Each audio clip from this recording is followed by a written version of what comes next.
right, let's get started. We're back. Let's get started. Let's get ready to rock and roll. Nico, we're good. Give you guys some manuals. We're going to get into the overview of the steps to the sale. Now is when we are going to start to dive into the steps, man. Got it? We're going to start to understand what these steps really do, what these steps are actually made of, and the proper way to sell vehicles. The proper way to sell vehicles, okay? Now, we're going to dive deep. First thing I'm going to do is I'm going to go into the overview. I'm going to do an overview of all of the steps, and then we're going to dive into each one. We're going to start to role play some. We're going to go from there. How's that? All right? But first, let's open up to page 1.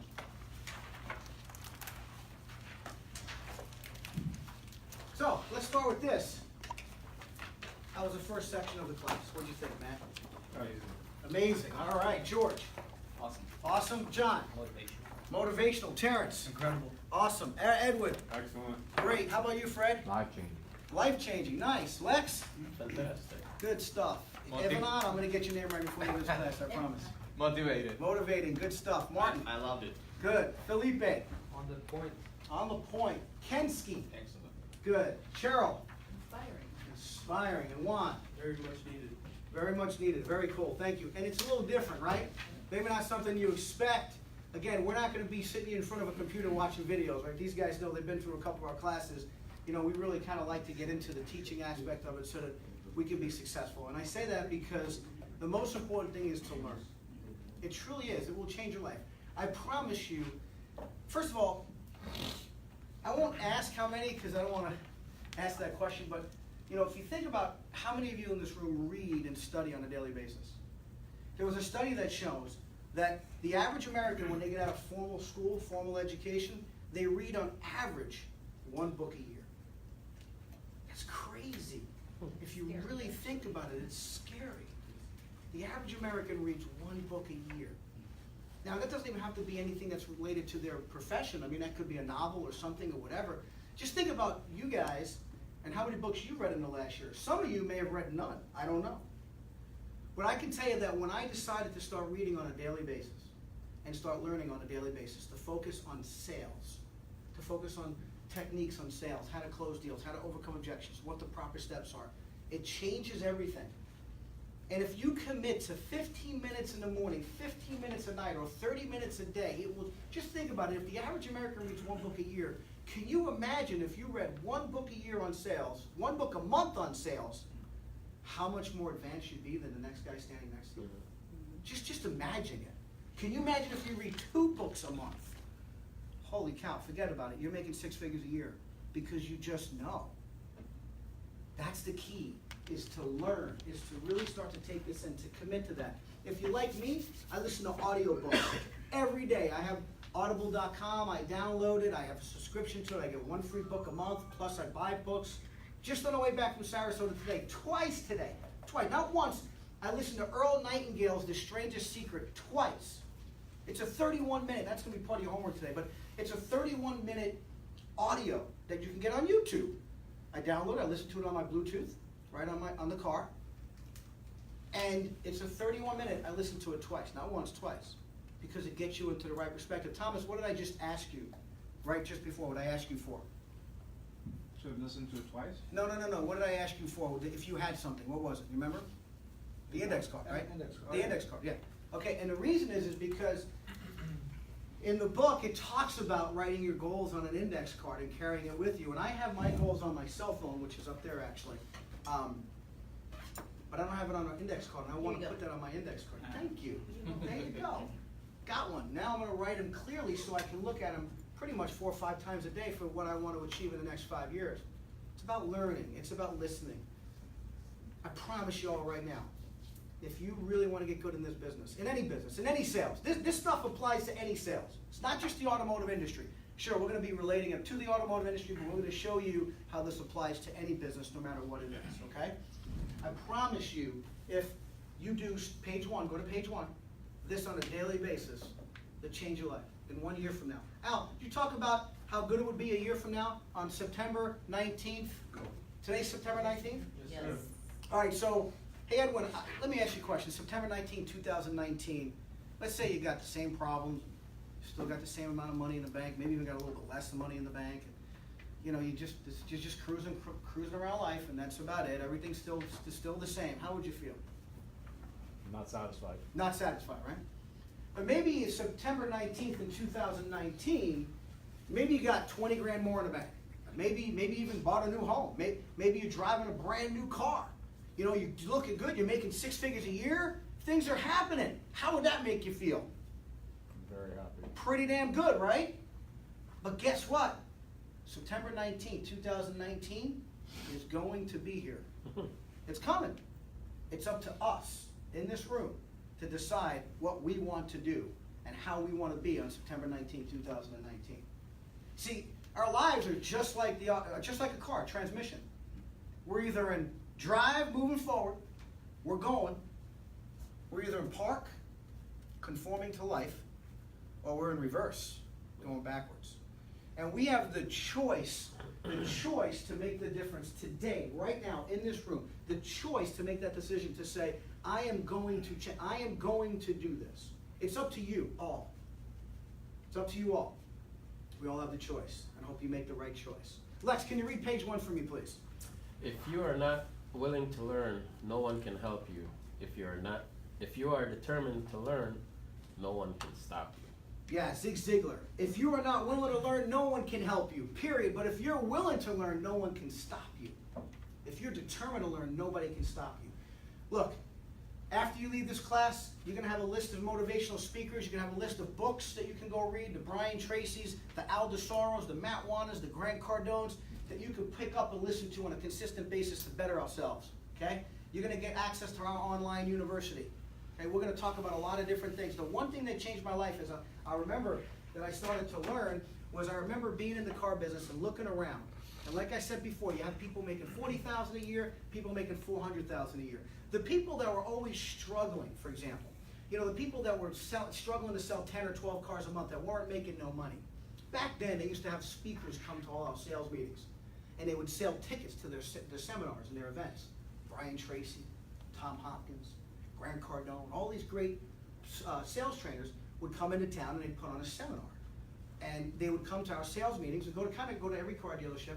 And it was very funny because they would sell tickets. Now the tickets back then were $199, $299, $499, whatever they were, quite expensive at the time. They're still a little bit expensive, right? But they're worth it. And the most successful people, the people that were selling the 30, 40, 50 cars a month, that were making 6 figures a year, always had time to go to the seminars. They always invested in themselves to go to the seminars. They always wanted to learn. But the ones that were struggling, the ones that were saying to themselves, I don't need that shit, Terrence. What do you need to go to that stuff for, man? Who needs to go to that stuff? But you're selling 12 a month, man. You're struggling to pay your bills. Do I want to listen to you, or I want to listen to this guy making 300 grand a year, right? So I got that. I caught on quick that the most successful people invest in themselves, in education. Warren Buffett, we all know who Warren Buffett is, right? Probably investments in every sector in the industry in the world. I mean, he's you know, Berkshire Hathaway invests in everything from automotive dealerships to real estate to equities to companies to insurance to everything. Well, they had him on at CNBC and they were doing an interview with him and they said, Warren, you know, you've invested in everything. I mean, you've literally had your hand in pretty much every investment you can possibly invest in. What was the best investment you ever made in your life? John, what do you think his answer was? Himself. He said himself. Page 1. Just no one can stop you. Greatness is not this esoteric-like thing that only the greatest among us get. You have to understand that. Steve Jobs, all these people, right? Bill Gates, anybody. They're not special. They're just like us. They're just determined. They educate themselves and they surround themselves with the best people that they can surround themselves with. Period. Right? Think about it. Is Warren Buffett hanging out with people that make 100 grand a year? No. If you're the smartest person in your group, guess what? Get a new group. I hate to say it. Okay? Millionaires aren't hanging out with people that make 50 grand a year. Millionaires are hanging out with other millionaires. This isn't rocket science. And when I started realizing that, I wanted to go to those seminars. You know, Grant Cardone changed my life 25 years ago when I went to his first seminar. Literally. Great seminar, man. I learned so much. Invest in yourselves, invest in books, invest in our university. You're gonna get it for free, you don't even have to invest in our university. Invest in other things that you can educate yourself on a consistent basis. Learning will make you successful, got it? Page 2. Matt, can you please read page 2? Of course. Self-confidence is a powerful thing. When Henry Ford made this quote, he was making a bold statement to let others around him know that one of the primary keys to getting what you want out of life is believing that you can have it. Self-confidence is the key to success. How you feel about yourself is a key issue in achieving anything in life. A self-confident person has high self-esteem, self-respect, and belief in her or himself. If you believe that you can, you will. If you believe that you can't, you won't. Believe. Simple. Rocket science. This isn't rocket science. I say it all the time. Henry Ford made that quote, whether you think you can or you think you can't, you're right. You ever go into something, doing something that you thought you couldn't achieve it before? Have you ever done that? I know I have.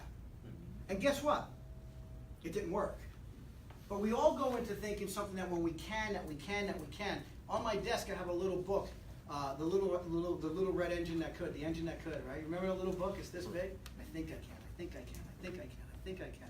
Because if we go into everything thinking that you can, you will. It's a very important thing to understand. Self-confidence is everything. Going in self-confidently, knowing that that customer walking on that lot is going to give you a commission today. Confidence that they're going to buy a car today. Not like everyone else who says, oh, that sizes them up and prejudges and says, oh, these people ain't buying today. Or, hey, this person can't afford to buy a car. Look at his shirt, man. It's all wrinkled. He's dirty. Don't do that. Confidence that everybody who walks on the lot is ready to buy a car. Think about this. Who goes to a car dealership on a Saturday afternoon on a beautiful 80-degree weather in Fort Lauderdale, Florida, just to hang out with you? Right. They're there for what reason, George? To buy a car. And we have to appreciate that. We have to say, I love you, thank you for coming. Hey, Terrence, if I gave you $500 cash right now, would you kind of like me? Yeah, absolutely. Of course. Give me $500 cash, she's going to appreciate me, right? So why don't we take that mental approach that when a customer walks on the lot, they're going to give us $500 commission. You've got to be appreciative of that. Hey, Terrence, man, welcome to my dealership, man. Give me a hug, bro. Thanks for coming in, man. Love this guy. He's going to give me $500. Confidence in the fact that you will sell. Confidence. And the confidence comes with knowledge. Confidence comes with knowledge. Confidence goes in with everything saying, I can do this. I can do this. Okay? Page 3. Let me read this one. What matters most. This is a really cool poem. When you get what you want in your struggle for self and the world makes you king for a day, just go to the mirror and look at yourself and see what that man has to say. For it isn't your father or mother or wife whose judgment upon you must pass. The fellow whose verdict counts most in your life is the one staring back from the glass. He's the fellow to please, never mind all the rest, for he's with you clear to the end. And you've passed your most difficult, dangerous test if the man in the glass is your friend. You may fool the whole world down the pathway of years and get pats on the back as you pass. But your final reward will be heartache and tears if you cheated the one in the glass. Powerful, isn't it? We got to be honest with ourselves, take responsibility for where we are right now, and realize that what matters most is how we see ourselves. Got to love ourselves, just like Al said before. It's the most important thing. Look at the picture, right? You got a little kitten looking in the mirror, and what does he see? A lion. Big lion, right? It's true. How do we see ourselves? Like I said before, forget the past. Doesn't matter. That's in the past. It's irrelevant.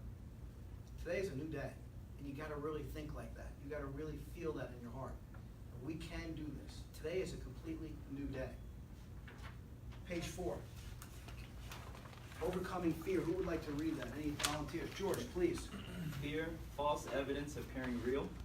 One of the biggest obstacles a new salesperson must overcome is fear. There are many types of fear to contend with, such as fear of customer rejection, fear of failure, fear of embarrassment due to a lack of product knowledge. The bad news is, all of these fears seem real in our minds. The good news is there is a simple way to handle a large portion of these fears. John F. Kennedy said, quote, "Fear is met and destroyed by knowledge," unquote. The way to overcome this fear is with product knowledge. The more comfortable you are with product knowledge, the more comfortable you are at doing feature, benefit presentations, or what we call a walk around. And then there's a little quote, "It may sound funny, but the role of the salesperson is to kindle the romance between the customer and the car. Jim Moran. Jim Moran. Moran. Product knowledge is key. You got to get to know the products that you're going to be selling. Now, the good news is the first product that we're selling is what? Ourselves. Is ourselves and Experience. people, others. Selling is psychology. We're going to go through that a lot. Selling is psychology. It's understanding psychology and other people. We're going to go through it a lot this week. A ton of stuff to cover because it's the psychology of other people. Who studied here psychology in school? Anyone? Very cool. You guys got a jump start on me. I love it. I read a lot about psychology now because it is psychology. Sales is doing everything and knowing 5 steps down the road. Doing a step number 2 when you're asking questions because you're setting yourself up for the presentation already, knowing what's going on with somebody in their life and how you're going to present something to them. Product knowledge is going to be key to knowing what you're going to be presenting your customer and how you're going to be doing a feature benefit walk around. Jim Moran's an interesting fellow. Anybody know who Jim Moran is here in this room? And it's amazing.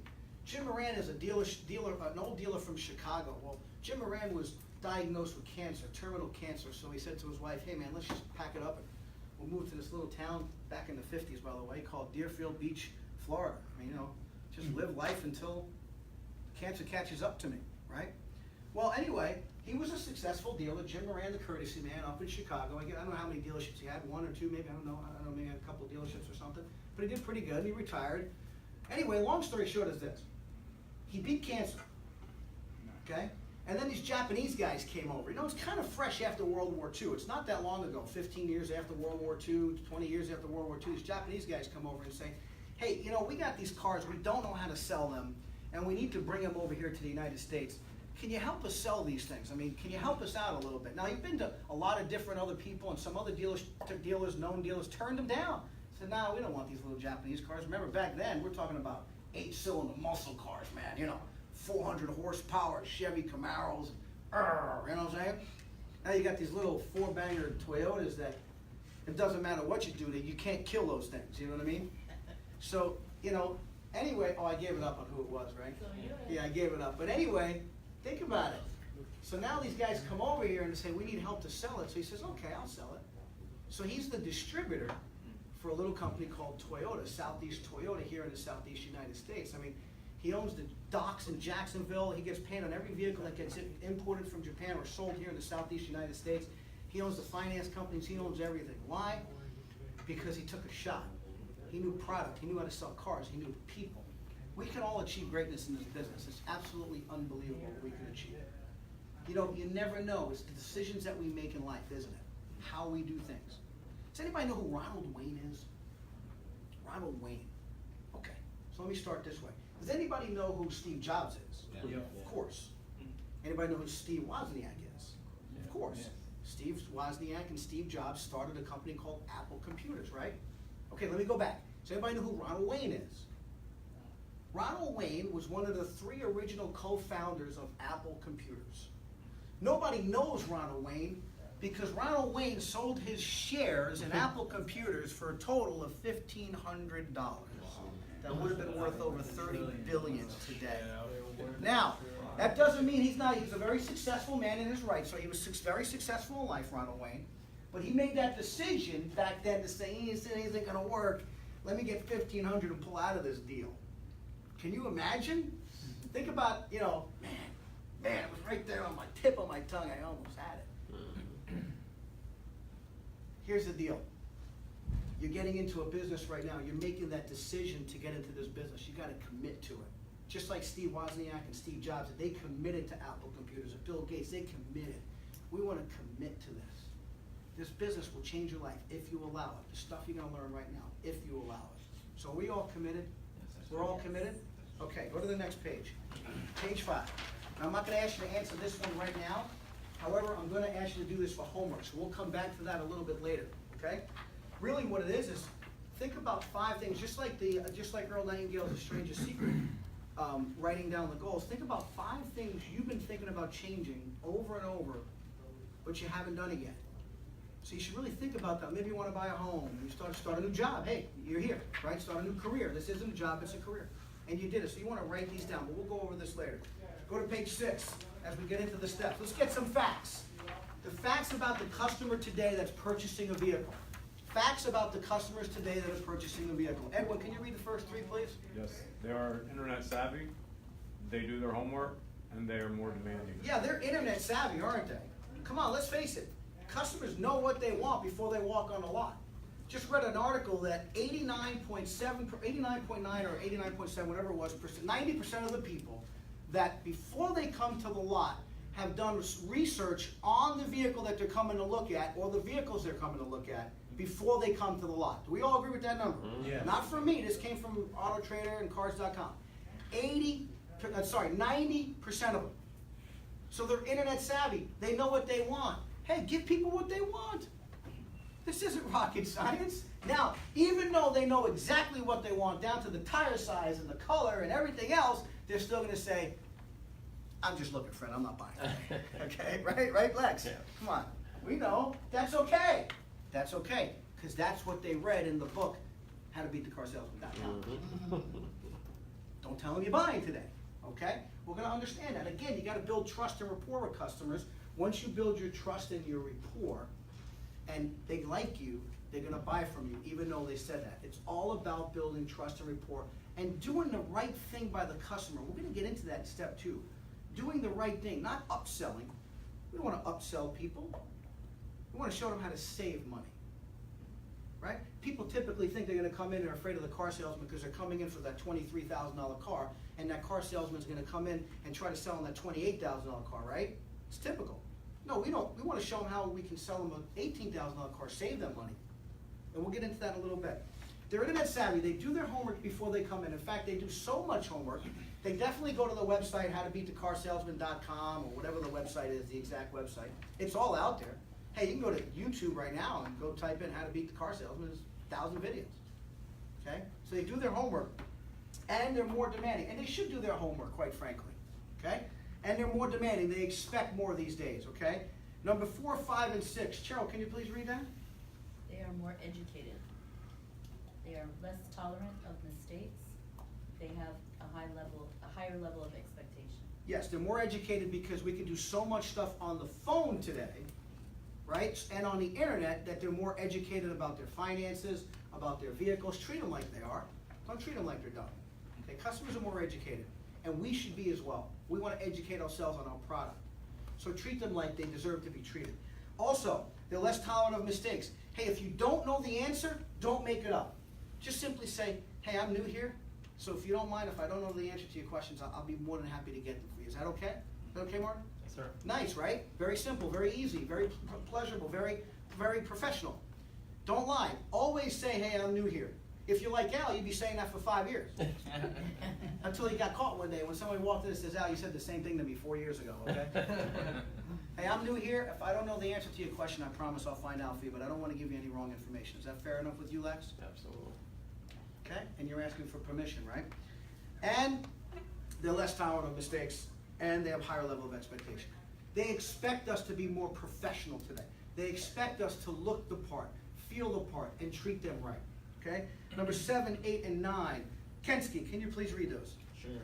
They are more sophisticated, they have less time, they are more service oriented. Yes, they're definitely more sophisticated, and we definitely have less time these days, don't we? You know, I mean, and I'm guilty of it.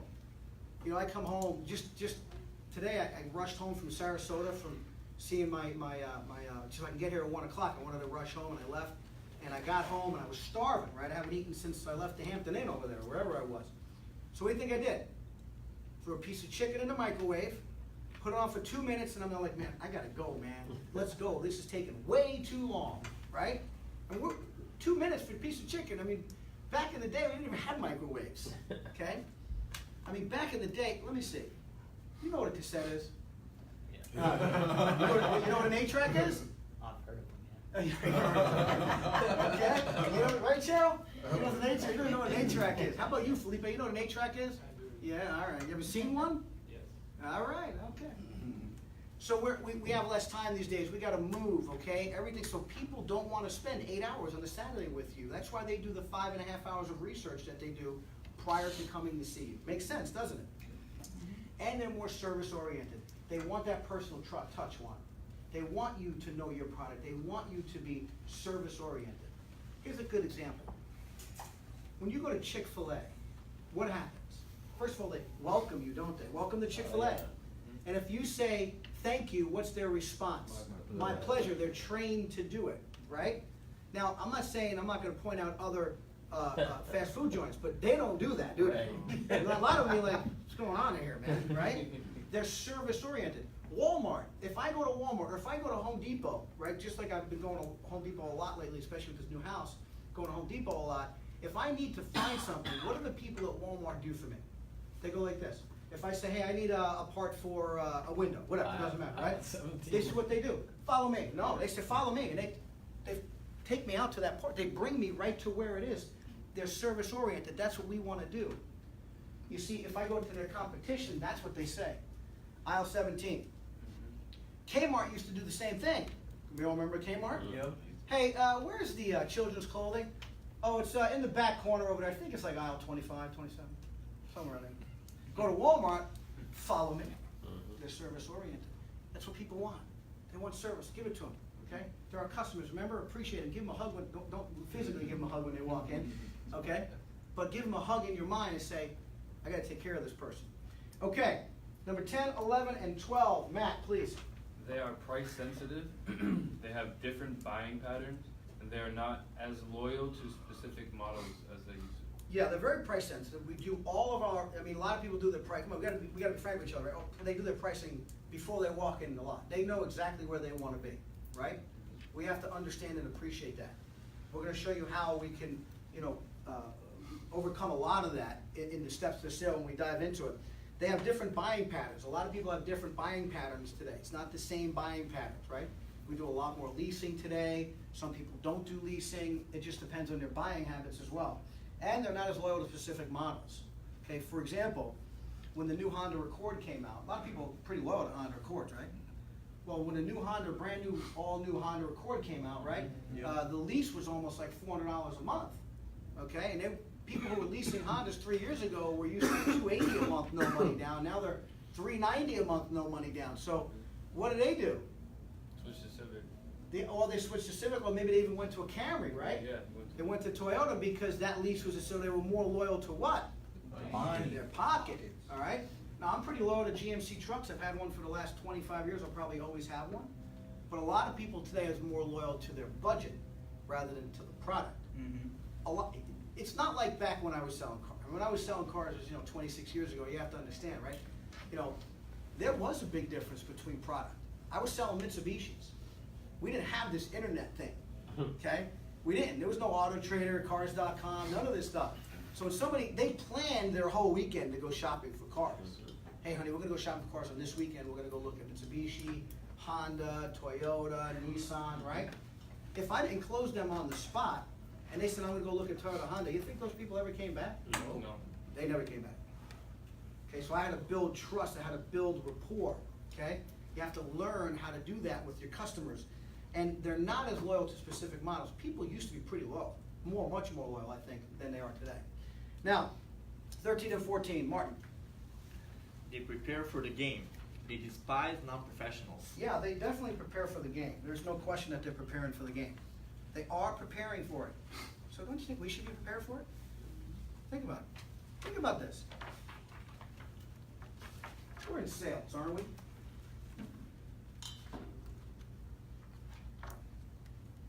As a person who's in sales, you think we want to practice and practice and practice and practice to get better?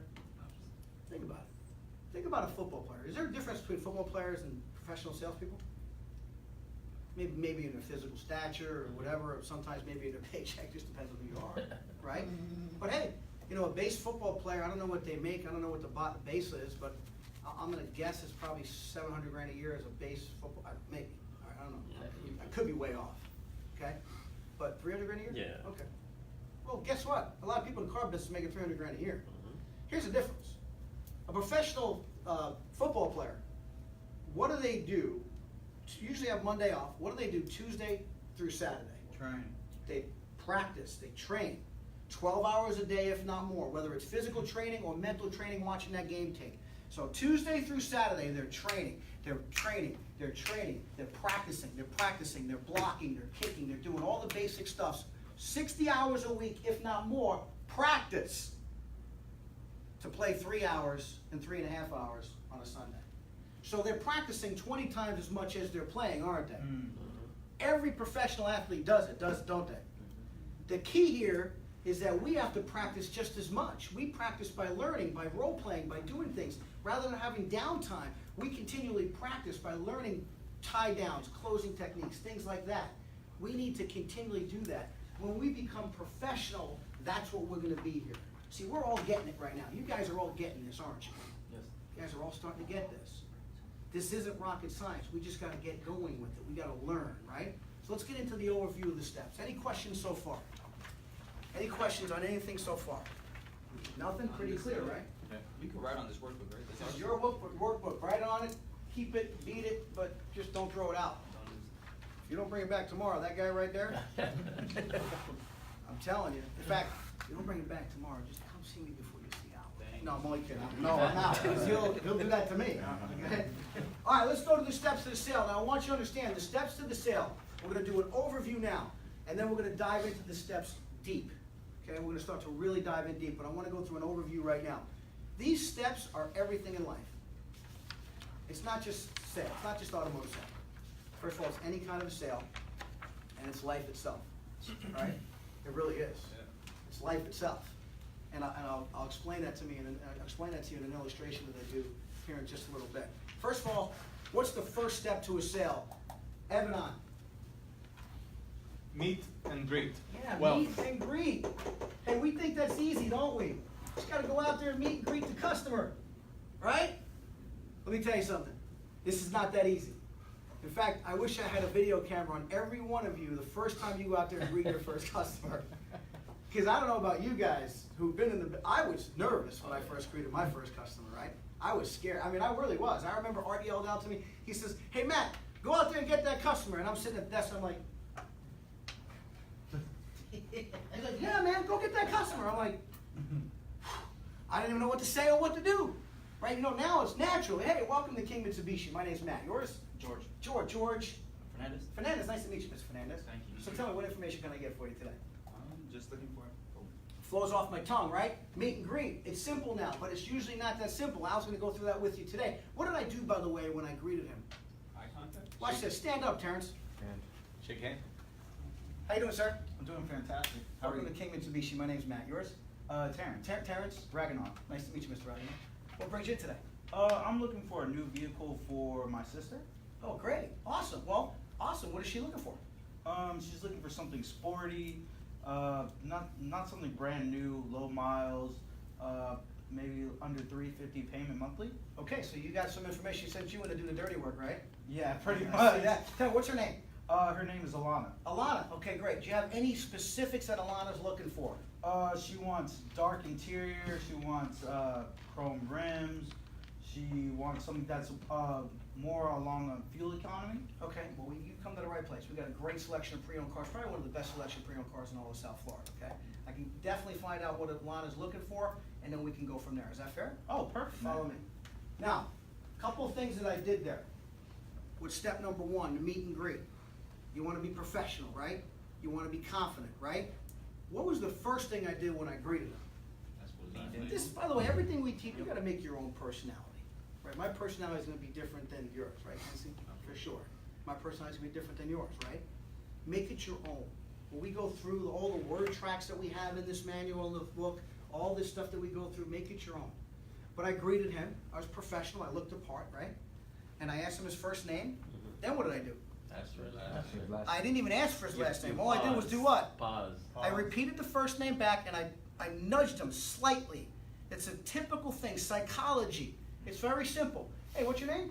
Felipe. Hey, Felipe. Felipe Santos. Santos. Just Felipe. And I'm going to address him by Mr., Mrs., or Miss until they say, because 90% of them say, "Hey, man, just call me Terrence." Hey, no problem. But I'm showing respect, aren't I? I'm showing respect. I want to gain respect from my customer right away. So that's just me. You don't have to do that. But now I want to get the first name and the last name. Okay? And then he threw something else at me. The car's for who? Sister. His sister. And you asked for the name. And what did I ask for? Her name. Her name. Why? Because I want to start talking to him about the sister and the third party. You see, psychologically, and we're going to get into the psychology of sales in a big way, psychologically, the meet and greet is so important. Step 1 and step 2, in my opinion, are the most important steps to the sale, because this is where you're going to establish the rapport, break down the wall, and make a friend here. So as you're taking notes, I want you to realize that I'm asking for the last name. I want to show respect to my customer. Okay? Whether he or she tells me to call them by their first name, which 90% of them will, or if they don't. Until they don't, I'm going to continually call them by their last name, Mrs., Mr., or Ms. Does that make sense? Yes, sir. And you don't have to do it, just my personal opinion. Okay? It shows respect. Now, psychologically in your head, they're not even knowing, but you're telling them, I respect you, I'm addressing you by your last name.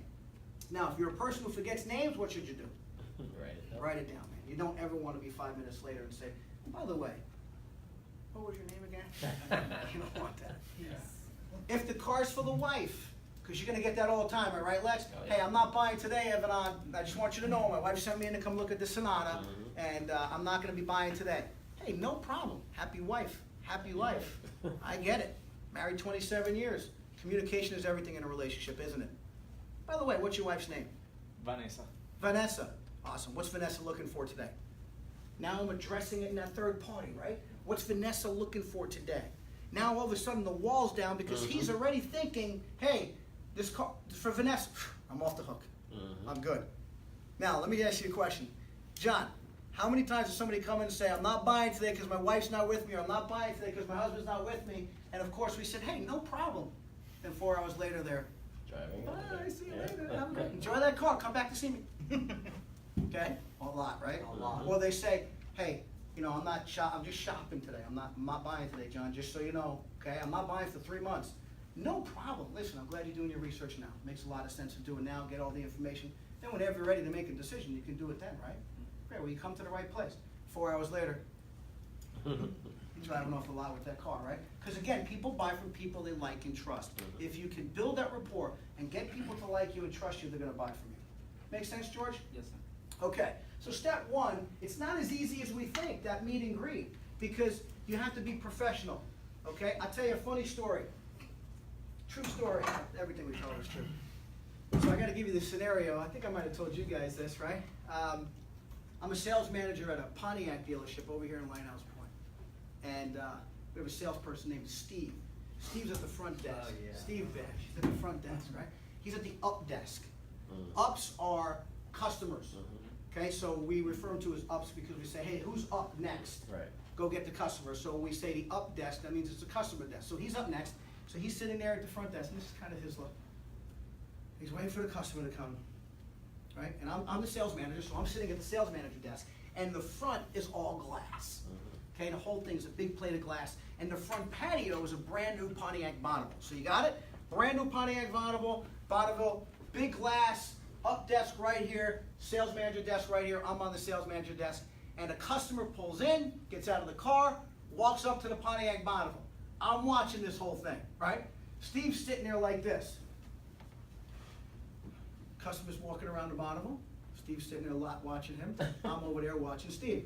And I'm like, okay, see what's gonna happen here. 30 seconds later, customer's still walking around the Bonneville. I'm watching Steve. Steve's watching the customer. I'm like, okay, this is gonna get interesting. Let's see what happens, right? About a minute later, same thing, nothing's going on. Then Steve decides to go and greet the customer. How do you think he greets him? So I'm watching this whole thing. I'm the sales manager, right? He looks at the customer looks at him, and Steve greets him. Goes like this.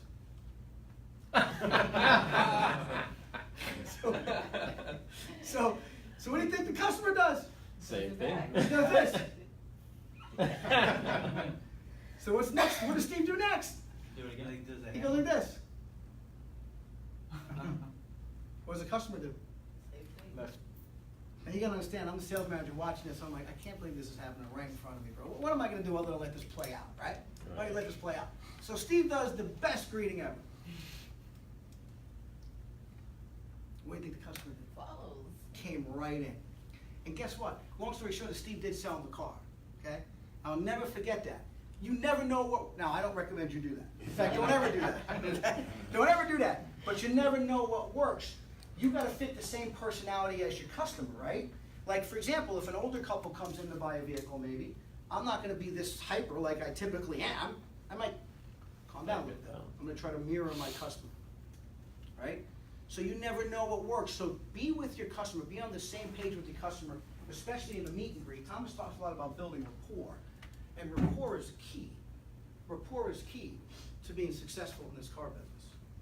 So when we meet and greet that customer, we say, hello, welcome to my dealership, my name is and yours, boom, boom, boom, blah, blah, blah. Then we say, follow me. The key here is ask a couple of quick questions and then say, follow me, and turn around and walk. Why do we do that? So take control. Take control of the selling process, right? Take control of the selling process. Follow me and walk. The guest sheet. Make a friend. And what I call it, Secret sauce. the secret sauce, that's right. SAUCE. You get it, right? It's on your book, all right? Don't worry. You get that? All right. All right. Step one, meet and greet. Build rapport. Few questions. Narrow it down a little bit. Follow me. I want to bridge into step number 2. And I want to follow me because I want to sit them down right now. This is it. This is where you build a rapport. This is where you find out everything there is to know about the customer. This is where you make a friend with the customer. This is where you're going to find out what's important to them. Okay? You have to know what's important to them to sell them a car. You also want to ask a lot of questions here, don't you? Let me give you an example. So, Edwin, where are you from? Fort Myers, Oh, cool. How long have you been here? almost 10 years. Oh, in the Fort Lauderdale area? Miami. Miami Beach, area. Yep. Cool. And what do you do? Hospitality. Where at? I was at Pizza Bar on South Beach. Pizza Bar on South Beach. Yes. For how long? 9 years. Very cool. Were you a server? No, front of house assistant management. So you were assistant management in front of house Yes. for 9 years. Yes. Pretty awesome. Let me ask you a question now. With that 30 seconds of questioning, what do I know about this gentleman? He's a manager. Follow me what I'm doing here. You guys understand the psychology of selling. What did I know? He's a manager. He's a works in manager, South Beach. assistant manager. What else? He's front end. Fort Myers, he came from Fort Myers. How long is he working at the place that Same he's job at? for 9 years. 9 years. I'm gonna guess. Now I could be completely wrong. Please tell me if I'm wrong. I'm gonna guess here. Front end manager, assistant manager, 9 years, 50, 60 grand a year maybe? Yes. Guessing. I'm right on the money though. Now, I'm also gonna guess. Why am I doing this? See, in step 2, I'm asking a lot of questions to not only make a friend, I wanna find out about the customer, but I also wanna know my customer's ability to purchase and what he's looking for, because I wanna help and guide him, okay? Now, front end manager, did you work on some tips? Yes. Okay, so provable out of that 50, 60, maybe 30? Yeah. 30 provable? Get it? You see where I'm going now, right? So now what if he comes in on a $50,000, Dodge Charger RT? I'm gonna question it a little bit. He might be able to afford it. I'm not gonna predetermine anything, but because I'm doing a proper step 2. Yeah. Okay? Step 2 is a lot of questions. We're gonna dive real deep into this when we get into the steps. But I'm as a professional, I wanna set up my sale now. I wanna know exactly what I have, where I'm at, so I can address him professionally. I wanna save him money in step number 2. I wanna show him how I can save him money in step number 2. I don't wanna increase him in a car. I wanna show him how I can save him a lot of money in a car. Is this making sense? Yep. He may have an 800 credit score, okay? So he might not have bad credit. You don't know any of this stuff yet, and frankly, you shouldn't even know this stuff yet. It's not right to ask him at this point, right? Yes? Is that kind of qualifying somebody before in step 2? Is that kind of what it is, or? Part of it is. Part of it is. Did everybody hear what he asked? Yeah, Pre-qualifying. part of it is pre-qualifying, but most of it's to find out really what they're looking for, to build that rapport, find out where they're from, what they do for a living, if they're married, if they're not married, if they have children, if they don't have any children. Because it's important to set up your sale, your presentation, your step 5. Step 2 will tell you everything you need to know on how to sell this person a vehicle, any objection that you need to know, that's gonna come out at the end, or anything else, everything, right? Yes, sir, Lex. Yeah, I don't wanna derail you, Yeah. but here's where I struggle the most with step 2, Mhm. when you invite the customer in. Yes.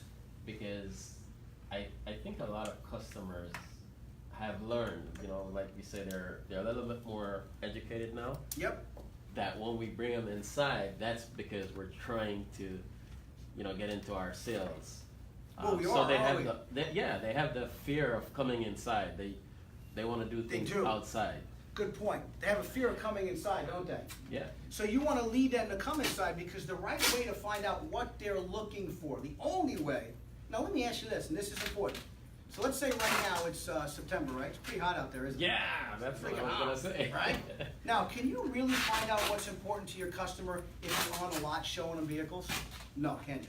You can't. If you take them from step 1 all the way to selection to go show them 1,000 cars out there in the middle of the heat, red ones, blue ones, white ones, black ones, Civics, LXs, ESs, blah, blah, blah, that's gonna confuse them. Mhm. As a professional, we wanna get them in the door. So we wanna say, follow me, but not ask them, just say, follow me, let's go find out what you're looking for, I'll narrow it down for you. Is that fair enough? Always end with fair enough, and then say, follow me. Because really what they're looking for is a professional. Let me give you an example. Let's say Lex comes in, and he's looking for, I'm just gonna make it up, okay? He's looking for, give me an Accord model, a base one. No, you know Accords pretty well. Right, Alex. All right, in order to get from an LX, but to go get navigation, right? How much is how much is it? The EX, it would be like 3,500 more. More, right? So now watch this. Let's say Lex is looking for a vehicle and he's a traveling salesman, I'm just making it up. Okay, I'm just making this stuff up. He wants navigation. But in order to get navigation, what's all the other stuff that comes with it? Leather, sunroof, like a bunch of all these options, different tires, you know, everything that comes with it from a base model to the next level up to the next level. So there's Right. a lot of different things. So, in order to go up, just to navigate, all he really cares about is navigation. Right. All he cares about, I'm just making this up, all he cares about is navigation. Doesn't really care about the leather, doesn't really care about the sunroof, doesn't really care about any of that other stuff. He just wants real navigation, right? And you find that out in step number 2. You can't do this on the lot, by the way. You're sitting down, you talk to him, say, so leather's important to you. How about the leather, how about the navigation's important to you, Lex? How about the leather, is that important to you? Yeah. No, how about the sunroof? But you know, in order to go from the LX to EX, it's about $3,500, right? Yeah. If I was able to show you a way how you can purchase the LX, save yourself $3,500, still plug your phone into the Apple CarPlay, I see that you have an Apple, or whatever they have, or Android Play. And actually, when your maps comes right up on the screen, you can have navigation right there. If that makes sense to you, would you be interested in saving $3,500? Oh yeah. Now, what are you doing as a salesperson? Psychologically. You're getting what he wants. Psychologically, this getting guy's on his saying to side. him right now, you're saying, wait a second, this guy's saving me $3,500? Yeah. You're He's building not credibility. increasing me, you're building credibility, okay? So here's the point, you can't do that properly on step 2. Now, customers do fear sometimes coming in, like he said. And you wanna say, well, look, yeah, we can go out there and look, if you have a customer that does that, you have a customer that says, look, I don't wanna go inside, I get all this stuff, say, look, I understand. If you like, we can go look at the cars, I understand that. But in order for me to find out really what's important to you and to kind of make this simple for you, we can go inside and sit down and talk about what you're looking for exactly. And I promise you, I won't upsell you on anything, just gonna find out what you're looking for and then we can go from there, is that fair? Follow me. Just be reasonable. Mhm. Don't lie to people, be real down to earth. You can't find out that information on the lot, in my opinion. It's very hard, because when you're on the lot, what are the customers doing? Looking at everything on Looking the at lot. cars, they're not listening to you, right, Lex? Or how about this, as a classic example, I had a woman that had 2 German Shepherds, okay? 2 German Shepherds. Now, she loved the dogs. Dogs went everywhere with her. She had to have leather interior, Mm. because, The fur. you know, she wanted to clean the Easy car, to leather clean. interior, blah, blah, blah, the whole 9 yards. Now, in order to go, I'm making up on a Honda, in order to go on, for example, a CRX, okay? To go to a leather interior car, what's the difference in price? It's about the same. Like $3,500 to yeah. $4,000. Mhm. So, here's the deal. She didn't need any of that other stuff. She didn't want any of that other stuff that came with it. The sun and sound package, the upgraded stereo. She said, I don't care, I just care about my dogs, but I gotta get leather, so it's $3,500 more, right? Well, man, what if I could show you how to save $3,500 we can install leather interior for you. That'll cost you about $1,100. This way you'll save about $2,400, and you don't need to get all that other stuff that you don't care about. Would that be of interest to you, Fred? Absolutely. Kind of makes sense. Now what are you doing? You're saving your customer money here. Does that make sense? Because you're listening. You're listening twice as much as you speak. You want to listen to your customer in this step. You want to find out what's really important to your customer, right? And if you can save them money, save them money. Don't upsell them. Save them money. And by the way, if you install $1,100 leather interior in a CRX, how much does it cost to get that installed? About 600. It costs about $700, so you're making $400 more. Yeah. You're saving her $2,400, and you're going to make a more commission. What a win-win deal. And psychologically, you're telling your customer, hey, Edwin, I care about you. I don't need, if you don't want to spend that money, I'm with you. I don't want to upsell you. I want to show you what's important. Find out what's vitally important in this step to your customer. And we're going to dive deep into this. This is the most important thing. I believe in my heart, if you do the right thing by your customer, and if you not downsell them, but show them ways to save them money, they're going to buy a car from you, rather than increasing their payment and increasing their money. Which is typically what we're told to do. Which is typically what you're told to do. Don't do that. What if I just want a sunroof? I gotta have a sunroof, but I don't want to get the sun and sound package, which is $3,500 more. Can we cut a hole in the roof? Yeah. Of course. Hey Felipe, what if I can show you how we can put a sunroof in for you? We can install it. It'll cost you $1,100, but you don't have to get all this other stuff that comes with it. You can save about $2,400. Would you like it? Would you be interested in doing that? I trust you more. Yeah, you're gonna trust me more now, and I'm gonna make a few $100 more on the car. This step is it. The secret sauce. That's why I call it secret sauce, because it's the secret to success. If you can find out really what's vitally important to your customer, listen twice as much as you speak, give them what they want, and sell them on what's important to them because of what they told you. Believe me, your life will be a lot easier when you go to ask for the business, and you'll sell them a car because you built trust, and they show that you care. Right or wrong, Lex? Absolutely. You're gonna have customers, like Lex said though, that do not wanna come in. If they're adamant about not coming in, what do? Okay. Back off. Back off. Just treat them right. Say, okay, no problem, let's go look at the cars. And then start to build your rapport there. Just say, so tell me, what's really important to you? When you become good at this, you'll be able to ask the right questions, okay? But most people will come in with you and sit down. And the way you do it is just say, hey, follow me. And walk. Don't even look back. Right or wrong, Jeff? Don't even look back. They'll just follow you. Most people do. Most people do follow. I hate to say it, but it's the truth. Think about it. When was the last time maybe you went to the BB&T Center or AAA Arena, right, or AA Arena, right, and go watch a Heat game? The funny thing is, there's literally like 30 doors in the front. There's always one door in the corner that's open. There's 10,000 people going through one door. All you gotta do is go open up the other door. Right. Because people generally follow. And as salespeople, we want to make sure that we take care of our customers by doing the right thing and by leading them into the right decision, because they're there. If they can trust you, they'll buy a car from you. Also, this step, one thing I learned from Grant Cardone, it's going back 25 years ago. I'll tell you, I made 6 figures just on this one thing. When you go to a dealership and you know your inventory, and you have a lot of what they call program cars. Program cars are same model year vehicles with just a few thousand miles on them, like rental cars, enterprise cars, Hertz cars, okay? You know, you can turn around to your customer and say, hey, Wahnon, let me ask you a question if you don't mind. If I can show you the same model year vehicle that maybe just has a few thousand miles on it, but I can literally, has a full factory warranty still, but I can save you literally thousands of dollars, would that be of interest to you? Oh, yeah. If they say yeah, show them a used car. Save them money. Car's got 6,000 miles on it, but it's still a 2018, still has full factory warranty, could possibly be certified, has even better warranty. Show it to them, you can save them thousands of bucks, why not? If they say no, no problem, just a question, okay? So, excuse me, sometimes you have demonstrator models, Demo. Yeah, demo. That was. brand new car. Brand new car, demo, 3,000 manager to 4,000 demo. miles on it. Yeah. So you know, this is the key. This step is everything. This is where you ask a ton of questions to find out really what's important to your customer. Let them talk twice as much. Find out where they're from, right? For example, you married? Yes. Okay, Vanessa? Yes. Cool. You got kids? Yeah, we have to. You have 2, awesome. What ages are they? 7 and 5. 7 and 5, nice. By the way, what did I just find out about him? Maybe he needs to be My whole car. family. Married? What type of car you might need. Hold on, yeah, no, Yeah. hold on. What did I just find out? He's Like got 2 four kids? Married, 2 kids. What's their ages? 75. 7 and 5? I know one thing, 5 years old is in a baby seat, isn't An it? SUV. See what I'm saying? 4-door. Safety. See what I'm saying? I'm asking these questions for a purpose, because when step number 5, I'm already thinking like a good lawyer. A good lawyer knows the answer to the question before he asks it, right? Yep. Step number 5, during my presentation process, I'm gonna be talking about that baby seat and the safety features that are important to him and his wife, to Vanessa. 7-year-old in a booster, or is he out of the seat? Out. Okay, he's out. And I'll even ask that. What question did I not ask about his kids, Kensky? Boy or girl. No, I didn't ask about boy or girl, it's not important. Their gender. Their gender, and what other one? Their names, yeah.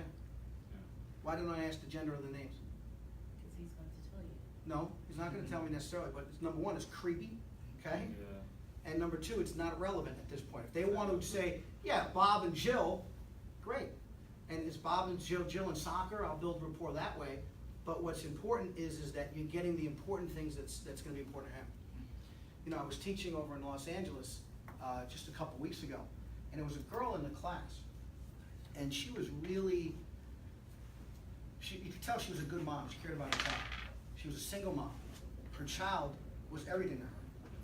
So she was looking at a vehicle to purchase just only a few months before she got in the car business. And the vehicle that she was looking at, the salesperson never showed her the steel anchors that are embedded into the frame of the vehicle for a child safety seat. Do we all know that every car comes with steel anchors embedded into the seat? Yeah. That you take your child safety seat and you click them into those steel anchors? Nice. Do you know that? Yes. Now. Okay, you know now. Well, the salesperson didn't take the time to show her that. Steel anchors. So when we were doing the walk around, we're gonna do that day 3. Okay, when we're doing an actual presentation, I showed her the model on that Toyota, the steel anchors that are embedded into the seat. She says, "You telling me that this car has that?" I says, "Yeah, of course, every car has it." She says, "You know, I bought the Civic because I didn't think the Toyota has it, the Civic has it." She said, "I wanted the Toyota." Lost sale because the salesman didn't go through it and show what the most important thing was to her, which was her child. Step 2 is so important, and you can't really do a proper step 2 on a lot, can you, Lex? Can't do it on a lot, No. can you? You know, to find out really what's important to that customer, whether it's, hey man, I just, I'm going through a midlife crisis and I want a Corvette because that's what I want. Or, I have 2 kids and the most important thing is safety, and that's really what's important to me and my wife Vanessa, okay? Step 2 is key to finding out and landing him on the right car. When you land your customer on the right vehicle, you'll have a much easier time when you close the deal back in step number 8 or 9. Yes? So you know how you said that if you would help them by, let's say, if I could save you a couple $1,000s, Yes? but as the salesperson, does that affect whatever you start gaining by them, you know, saving them even more money? Great question. So Art told me this a long time ago. And when he told me this, I said to myself, that doesn't make sense. He says, Matt, you, as a salesman, will make more money when you sell a less expensive car. I says, okay. Explain that one to me, Art. Yeah.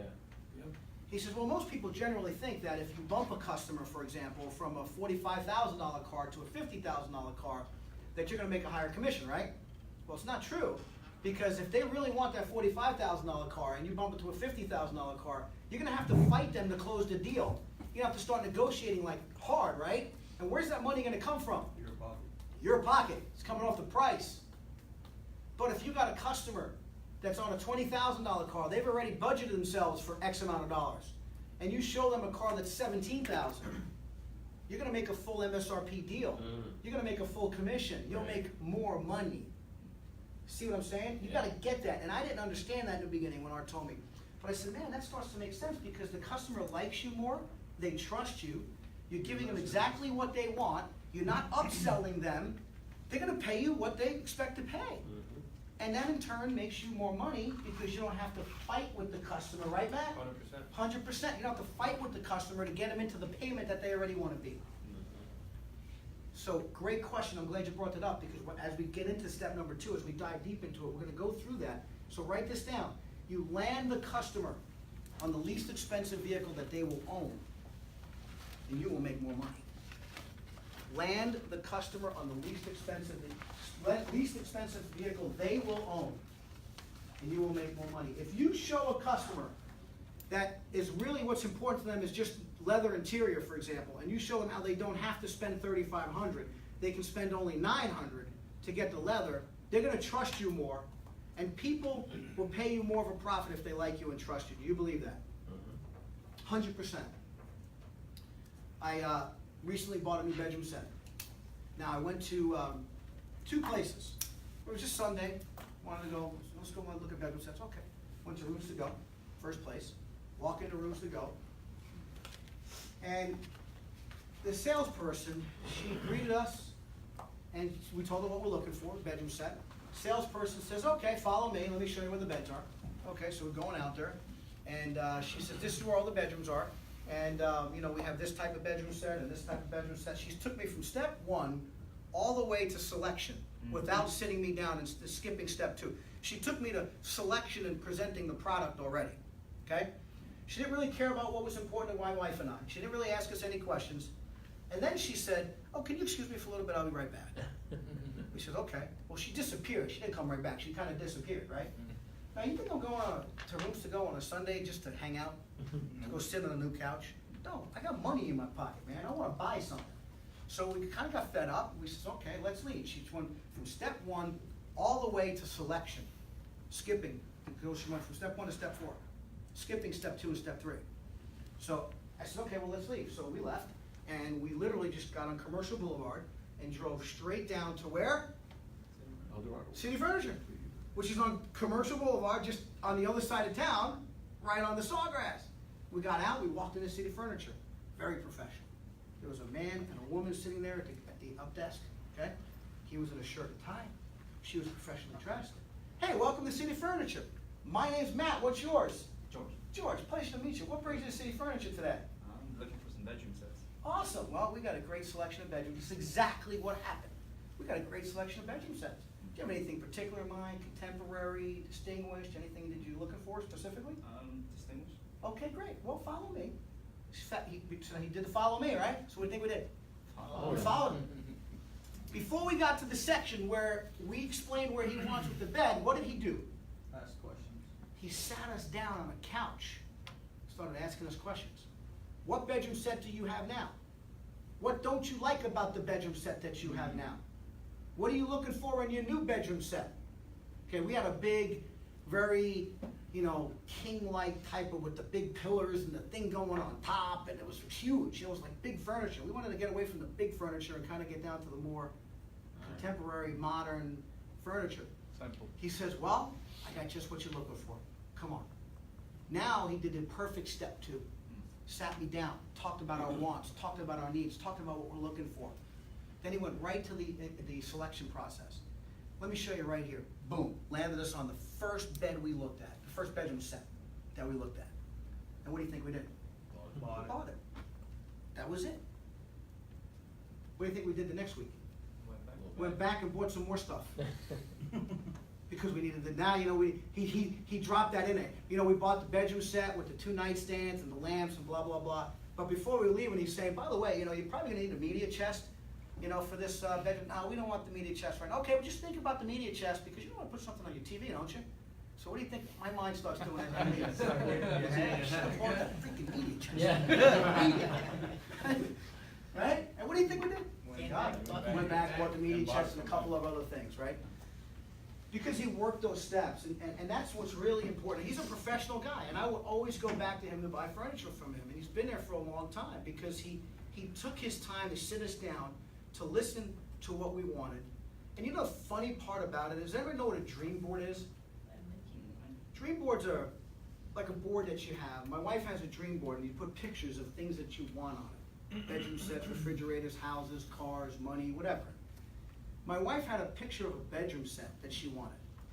It was like 90% the exact bedroom set that he landed us on that was the picture on her dream board. See, that's the law of attraction. We'll get into that later. You attract in things in your life, and it actually comes to truth. Okay, it comes to reality. But step 2 is that important to it. So step 2 is discovery is make a friend. Find out what's really important to the customer. Give them exactly what they want. Don't upsell. I'm telling you. Does that make sense, everybody? Yes, sir. Got it? Yes. After you said know your inventory, you said program something, but I didn't catch that. Program cars.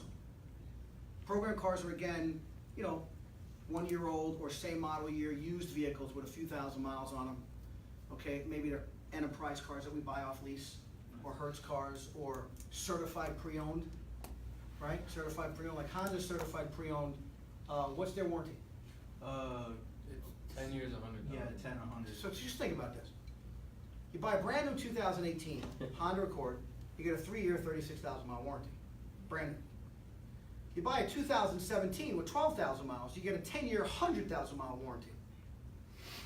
Go figure. Go figure. So, Mr. Customer, if I can show you a 1-year-old car with a few thousand miles on it and get you a much better warranty and save you thousands of dollars, would that be of interest to you? Oh, yeah. Yeah. See what I'm saying? Again, you get to know this. You start to pick this stuff up, okay? This comes with practice. This comes with doing the same thing over and over and learning every single day, okay? Now, step number 3, I want to go through these. I want to get through that. Yes, sir, Felipe. Just one last question first. Yeah, no, as many questions as you can. Listen, I want questions because I want you guys to get this. And as we dive deep into it, it's going to be important that, as we role play, you want to ask as many questions as you can. Yeah. So for this whole discovery process, the qualification, how long would it be a healthy profiling from the customer? Great question. So you hear his question? How long would you want to sit down with your customer? As long as it takes. 20 minutes, 30 minutes. Make a friend, man. Think about it. You can build rapport with anybody, can't you? A guy walks on the lot and has a Yankee hat on. Okay? Nice, right? See, I'm a Yankee fan too. So you probably want to say, hey man, you a Yankee fan? So am I, man. Thank God Aaron Judge is back, huh? We got a shot now, don't we? Right? Stanton now. Right, Stan, but hey, listen, Stan's not having a great year this year, But hey, what if he's got a Red Sox fan on? Yeah, Red Sox fan too. Hey man, you're a Red Sox fan. I love the Red Sox, bro. I'm talking about we're kicking ass this year. No, I'm only kidding. You probably don't want to lie, but you might not want to come out and say, man, I'm a Yankee fan, man. I can't stand you guys. Yeah. Get on the same page with your customer, but as much time as you possibly can. Hey, if the guy comes in and he's got a Nike golf hat on, right? Think about it. You want to ask him maybe if he golfs? Why would you ask that question? He's a big jump. Yeah. Why would you ask that question? Share interest. Their equipment. Yeah, for Let's some say, interest. who golfs here? Who likes to golf? All right, cool. Jorge, so you like golf? Me and my you brother. you golf often? Probably once a month, me and my brother. Oh, that's pretty cool. You and your brother? You go with anybody else? My other brother, 2 brothers. So you got 2 brothers. Any friends ever come with you? If they like to, but they can't really swim well, so. I'm with you. I got you. So that's cool. So you golf a minimum of once a month, Yeah. maybe a couple times sometimes. If As much as you can, right? If it's a good month, sure. Now, why do I ask that question? See, in step 5, which is the presentation process, here's what I'm going to do as a professional. I'm going to have a old golf bag that I buy for $10 at a garage sale somewhere with 1 golf club in it. And during my presentation of my Honda Accord or my Hyundai Sonata, I'm going to say, hey, Jorge, can you excuse me? I'll be right back. Just 1 second. You mind? Of course. And I'm going to leave, and I'm going to come walking out with what? The golf bag. This guy sees me walking out with a golf bag. What is he saying to himself? And I'm going to go up to him and say, hey, check this out, man. You can fit 5 golf bags in there. It's a pretty big trunk, isn't it? Right? What's he psychologically, what are you saying to him? That you care, that you listen. Yeah. Right? You care, you listen. Same thing with a baby seat. Go get yourself a used, again, we're going to dive into these steps. Go buy a used baby seat. Baby seats are expensive, don't buy new. Go buy a $10 baby seat that so you can strap in at least, so you can show people that. Okay? If you see somebody pull in their trade-in, or the car that they're driving, and they got stickers of their dogs or their cats on their back of their car, ask them, hey, you got animals? You got dogs? Yeah, cool, man, what kind of dogs you have? Talk about their dogs. How many of us have animals here? Yeah. Build rapport, right? Spend as much time as you can here. If you make a friend here, you're going to sell them a car. Got it? All right, any other questions? Step 2. All right, so what's step 3? Touch the desk, see the balls. Yeah, go see the boss. You know why? Especially in the beginning. Go see your boss. Touch the desk and see your boss. Why do we see the boss? bail you out if you're drowning? Well, number one, you show respect to your boss. And remember something, the sales managers have been there where you are right now. So they all want to help you, okay? They all want to make a deal. And it's also important in the beginning to, you might not know if these people do qualify for vehicles, right? And frankly, the last thing you want to do is spend an entire Saturday in the heat of 90 degrees for 5 hours, show them cars, do presentations, do all this good stuff, only to find out, Juan, that they can't buy a car. That sucks, doesn't it? And guess how you learn that one? To experience? By doing it. I've screwed up I'm telling you, man, I'll tell you stories of times I screwed up. Spent 8 hours with a customer only to finally realize, because I never really asked the important questions of step number 2, like showing Edwin, for example, and I'm not saying he has good credit or bad credit, I don't know yet, right? And it's maybe none of my business at this point, but showing him a $60,000 car, thinking he might qualify for it, but yet he can only prove 30 grand income. Based on 30 grand income, the bank's not gonna approve a $600 car payment, are they? No, now that comes with experience and you get to learn that, okay? But you will do that, you will learn this stuff, okay? And like I said, as we dive into step 3, you're gonna understand that your manager's gonna help guide you with that process. They'll help guide you. They'll also help you land the person on the right car. You might come up to the manager and say, hey boss, here's what I got. I got Matt right here, Matt and his wife over here, and they're looking for the white Sonata. They got one right there on the showroom, and I'm gonna go show them that car. Is that okay? Now that one might have just came off the truck, right? So it might be just 15 days in stock. But we might have the same white exact Sonata, just everything's the same, nothing different, same price, same tires, same interior, same everything.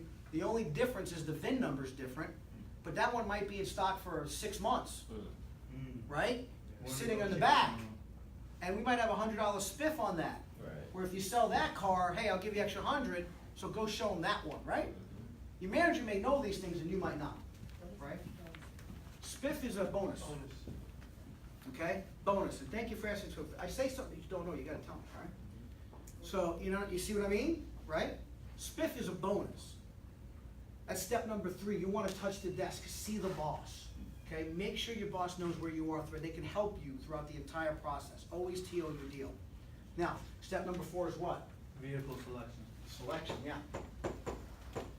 You're gonna go get the vehicle that the customer explained to you where? In step 2. Okay, where they told you the kind of car that they're looking for. You're gonna go excuse yourself, keep them in the air conditioning. If we're up north, we keep them in the heat, especially in the middle of winter, right? Say, hey guys, stay here, I'll be right back, I'm just gonna go get the car that you're looking for. Is that fair? And go get the vehicle that you want. Go get that one, because there's a lot of good reasons why you don't wanna bring your customer here. I would go without the customer if you could. Yes, Edwin? When you asked me the questions about my employer and you kind of knew the base range that I should be in financially, and I'm looking at something that's out of my range, and you know this, how do you... Going back to step number 2? How do you say no without ending with if you know I'm not gonna approve, Yeah. why are you gonna spend that extra hour and a half on something that you know the answer is no, when you could show me something? How do you make that judge? Tell them. Just say that's not gonna work. Flat out, just say, going back to step number 2, right? Say, hey, Edwin, let me ask you something. How'd you plan on paying for the vehicle today?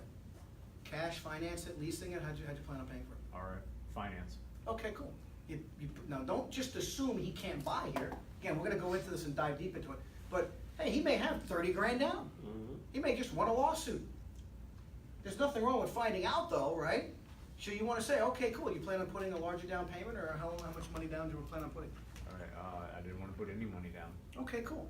So now, no money down, okay? Let's say he's on I'm just making it up again, $50,000 car. His provable income is $30,000, and there's nobody else signing with him. Do you think you want to address that up front? Yes. Sure. Say, listen, Edwin, I don't want to say, Edwin, if you don't mind, let me just say this here. Based on what you tell me, how's your credit? Is it a scale of 1 to 10? 10 being the best, 1 being terrible. A 9. Okay, great. So you got really good credit, right? Yes. Okay, great. Look, so you know what? Based on your credit, you can probably get approved on this loan. But what I'm going to do is I'm going to show you now. If he has a 9 credit, stepping back now, are they going to ask for proof of income? No. No. They won't.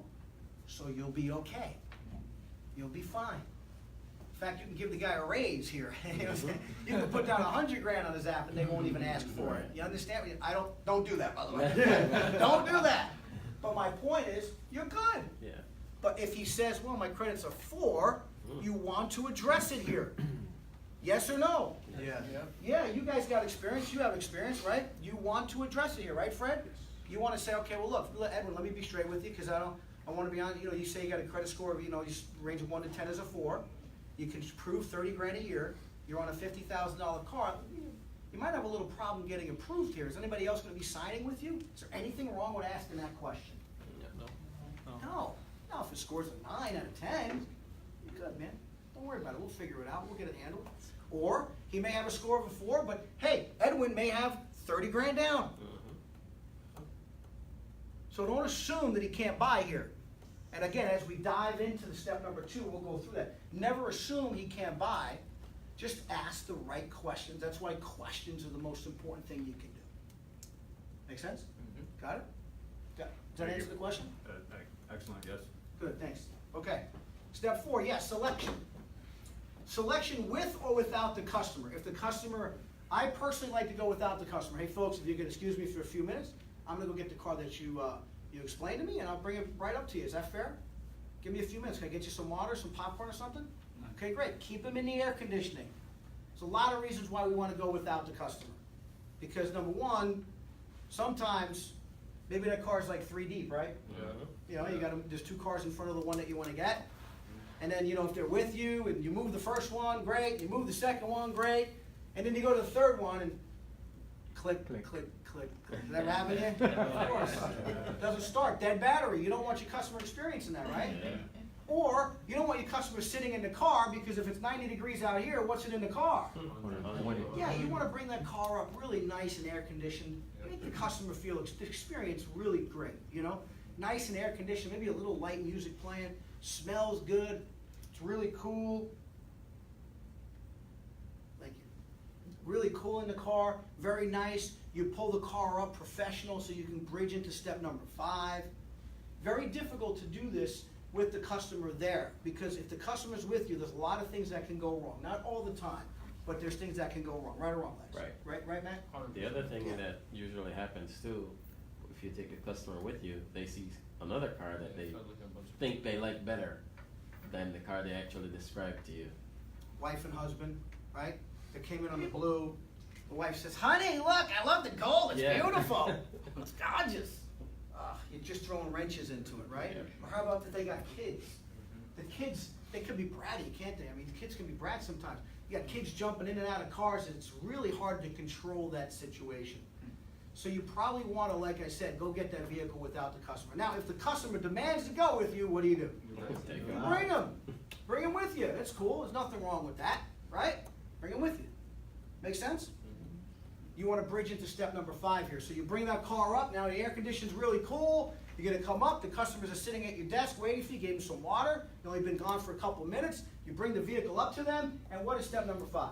Presentation. Yeah, this is where you're going to wow these people, okay? Presentation. This is when you go to a Broadway stage, man. Al is the best at this. Wait till he dives into you with presentation. You want to talk about wowing your customer? You're going to give a full presentation here. No games. You're going to give them a great presentation based on what they told you where? Step 2, yeah, exactly. Based on what's important to them. Now, don't wow them with your product knowledge if it's not important to them. They don't care about that. Somebody like, Vanessa comes in, and Vanessa really cares mostly about the safety features in the car. Does Vanessa care about, well, this car's got 287 horsepower, and it's got 187 pounds of torque. Who cares? I mean, you probably want to touch on that, but you don't want to dive on it. You want to talk about all the massive safety features that are in the vehicle, the steel construction space frame, right? The steel anchors into the frame of the vehicle, the side door beams. You want to talk about what's important to the customer on the presentation. So now you're on Broadway stage. Lights are on, curtains are up. Don't give up here. Give a great presentation. Now I want to say this with presentation. Does anybody know what the 55,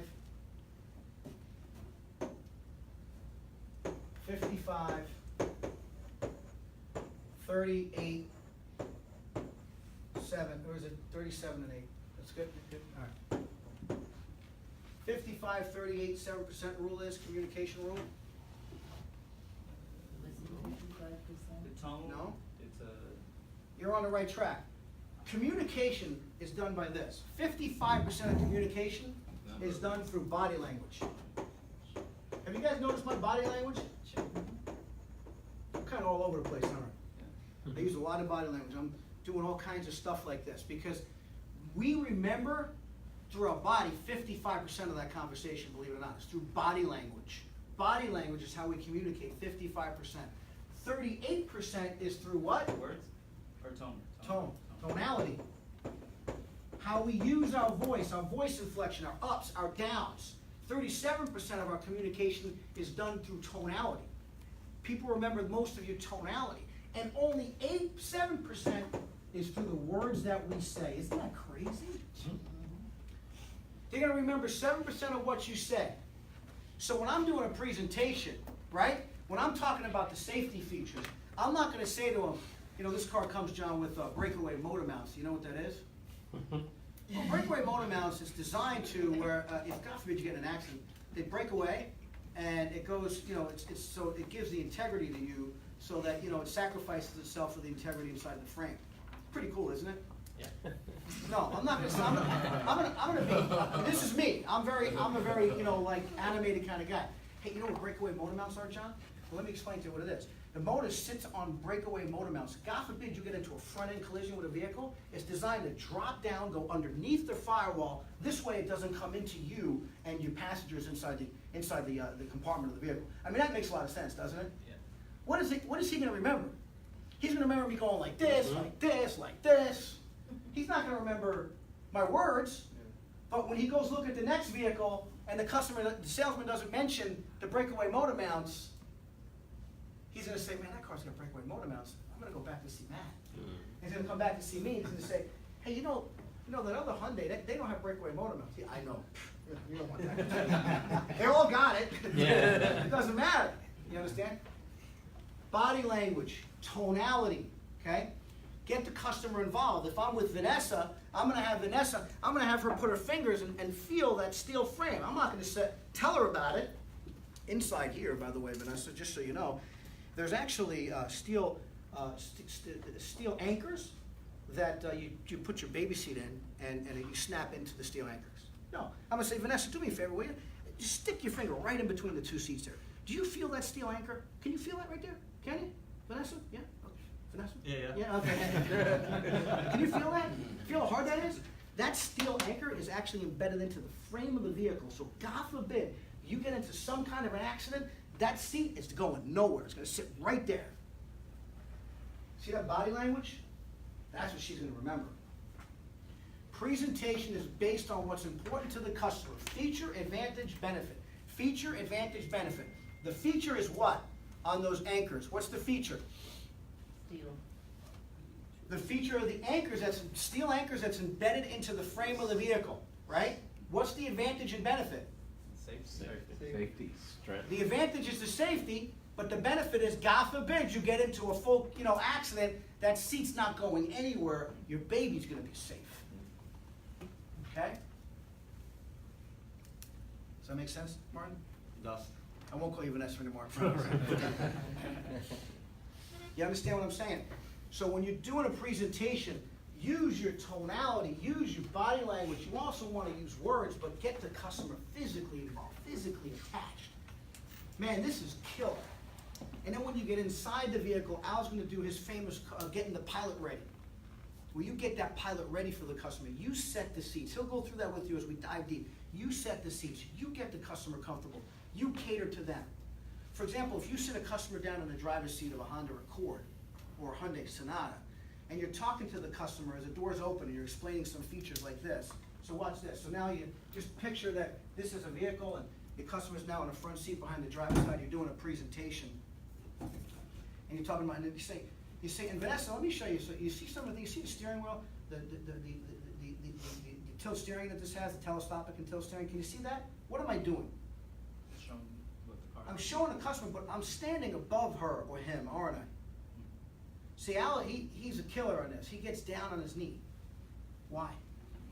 Because Comfy you're face. Now, And your level I'm on the same eye level with the customer. Let me show you a few things here. Now you're starting to go through this, but yet psychologically you're telling the customer you're on their same level. Got it? This is all about psychology. Presentation is everything. This is where you're gonna show that you actually care about your customer. Because you're gonna give that presentation based on what's important to them, right, Kenski? What they told you is important to them. You're gonna bring it all out. You're gonna bring it all out. And psychologically, your customer's gonna be saying to themselves, wow, this guy listens to me, cares about me. Without even saying it, they're gonna psychologically say it, right? Then, we do a great presentation. So we did a good meet and greet, right? Good step 2, made a friend, spent 20, 30 minutes with him, however long it took. We went and talked to the boss, let them know where we're at, what we have, went and got the vehicle for them, brought it back, did a great presentation. Now what are we gonna do? Demo ride. We're gonna go on a demo ride, man, yes! Going on a demo ride. Now, Lex can tell you, and howtobeatthesalesman.com tells you not to go on that demo ride, doesn't it? Why? Why would it say don't go on a demo drive? They fall in love with the car. Yeah, this is the emotional part of the vehicle. This is where the emotions come into play. This is where their heightened emotion level is, okay? Because you're using your 5 senses. What are your 5 senses here? You feel, you touch, you smell. Feel, Taste. touch, smell, Taste. taste, hear. So you might want to ask 5 senses questions, right? Yeah. When they sit in the car, you want to say, hey, how's that seat feel around your body? It feels pretty good, doesn't it? Or when they turn the car on, maybe they're looking for something that's quiet, you want to lower your voice, tonality, remember? And say, man, this car's pretty quiet, isn't it, John? I know it's important to you too when you have that conversation with you and your clients, right? Yeah. See what I'm saying? Tonality. Now, if he wants a Hellcat Charger, rev that sucker up, man. You hear that thing? Man, that thing's fat, isn't it? Loud, isn't it? See the tonality? Okay? Get him emotionally attached. And you're doing a lot of tie downs. Write down tie downs. And when you go on this demo drive, there's 2 words you want to remember as the salesperson. On a demo drive, what are the 2 words you want to know? Remember. What do you want to do? I should say. What do you as a salesman want to do on a demo drive? Stay quiet. Shut up. Or stay quiet in a nicer way. Stay quiet. For sure. Be quiet. Why? Let them have the experience. Yeah, let them experience the car, man. Stop talking. Let them enjoy it. Stop talking. Let them enjoy it, man. Let them enjoy the ride. Yeah. I did that once, and well, I do it all the time, but I had an experience where I went on a demo ride, and this guy wanted to. It was a Mercedes CL, and he wanted to go on the expressway, and we did. Yeah. And he did 120. He did 120? Yeah, well, you don't want that to happen. You stay quiet? I had to. I was like, He was scared. That's what I mean. I was, man. Now, was did he scared. buy the car? Yeah. Okay, he bought the car, right? Thank God you're alive, but he bought the car. You want to be quiet. You want to stay quiet in the demo. And you know what? You want to, if they do highway driving, where do you want to take them? Where do you want to take them? If they do highway driving. Yeah, if they drive 50,000 miles a year, right? You know, I would say, so Edwin, you lived in South Beach too? Yes, Oh, cool. So how far away did you live in your job? 3 blocks. Oh, so you didn't live far at all, huh? That's pretty cool. Now I know he's not really driving far, right? Okay, but what if he drives 60 miles a day? Mhm. All highway driving. Do you want to take him on a highway to go Yeah. for a dash? Yes. Yeah. By the way, jot this down. No shorter than 20 minutes. So I was gonna ask that. No shorter than 20 minutes on demo drive, yeah. It's already in there. Really? Oh, it is in there? Yeah, no, that's a 20 minutes. Yeah. Oh, yeah, it's in there, sorry. Yeah. No less than 20 minutes. Take him on a good drive. Don't be like a typical salesman, drive around the corner, come back, man. Oh yeah. I mean, they're gonna buy a 40,000, listen, we're selling $5,000 cars, $40,000 cars, $100,000 cars. Let them enjoy it. Let them take it on a drive. And while you're there, just be quiet. Don't say a word. Let them enjoy the car. Don't talk. Yes. You guys have like specific routes for the. Dealerships kind of all have specific routes. Always. I'm not telling you to break the rules, but you can do whatever you want. You didn't hear that from me. I don't care if it's on video or not. As long as the Okay? car goes back, you know? Listen, you gotta do what you gotta do with a customer. Okay, you wanna sell a car, you wanna make sure that customer's treated right. If I got a customer that drives 100 miles a day or 50 miles, I'm taking them on a highway. Let's go, man. Drive it like you stole it. Let's do it. You know what I'm saying? Hmm? All right. I'm just saying. You know, you wanna go on a temperature drive. Now, if they say to you during a temperature, because it could be, you know, sometimes just, no one's not gonna be quiet, but if they said to you, hey, Edwin, you know, this car drives really nice, what would you say? I agree. I agree. Hey, Kensky, man, this car handles those turns really sharp, man. Yeah, I love it too. Hey, Evan, man, this car, man, man, it's smooth. Oh, yeah. No, see, what you wanna do is you wanna tie it down. Soft clothes, yeah. You wanna tie downs, write this down, tie downs. Tie downs are the little yeses you get. When people say, hey, man, this car drives great, all you wanna do is say, doesn't it? Yeah. Because they're gonna say yes. You wanna get as many little yeses throughout the process as possible. Hey, Martin, man, this car handled that turn really sharp. Sure did, didn't it? It really did. See? You're gonna Many get that clothes, yes from many him, clothes. right? Man, I love the smell of a new car, John. Don't you? Don't you? Don't you? Okay, tie downs. Why? Because we want to get as many yeses as we can. I mean, I use tie downs throughout my entire training process, don't I? I'm always using it. Like I always get, you guys are always conscious because I'm training you to say yes, aren't I? I do it all the time. Makes sense, right? I just did it again, didn't I, Kenton? Absolutely. Yeah, see what I'm saying? Because when we're children, when we're this big, what's the second word we learn? No, Besides mom? no. No. No. No. Don't stick your hand in a socket. Don't eat off the floor. Don't do this. Don't do that. No, no, no, no, no. We're programmed to say no. We're just like computers. What goes in is what comes out. We are programmed. We have to unprogram our customers. We have to unprogram people. Psychologically, you get them to say yes, and yes, and yes, and yes, and yes, because you're gonna ask them the big question here next step, when they get out of the sale, when they get out of from the test drive, okay? When they come back from the test drive, and you tell them if they have a trade-in, you tell them what? Hey, Lex, why don't you just go ahead and park next to your car you're trading in with us today? And why do we do that? To compare. Well, because we want to put the cars right next, right? Because we're going to compare and we're going to ask that question. Now, some people know that already. Some people may say, wait, you're not going to do that to me, are you? You're not going to make me part and then ask me which car do I want in my driveway today. Are you going to do that to me? And then you know what you say? Yes, I am. Yeah, that's exactly what I'm going to do. Because that's what we do. So when you're on a demo drive, let them feel it. Let them really enjoy it. Let them get emotionally attached to it. Always answer a question with a question. Use tie downs all the time. And then when you get out on step number 7, if there's a spot next to the trade, if they're trading a vehicle, just have them park it next to the trade. So step number 7 is what? Park close to trade. Park next to the trade or trial close, right? Because they may not have a trade. I usually tell them to park it in the sold row. Yeah, some people have them parked next to the sold or sold sign. Hey, just park right into the sold lane. Anyway, It's a trial park it in close, the isn't it? sold lane.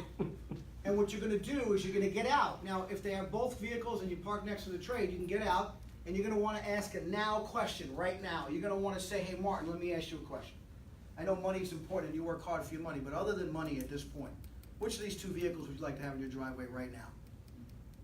The new one. There you go. Or, you may say, well, I'm not ready to buy right now, right?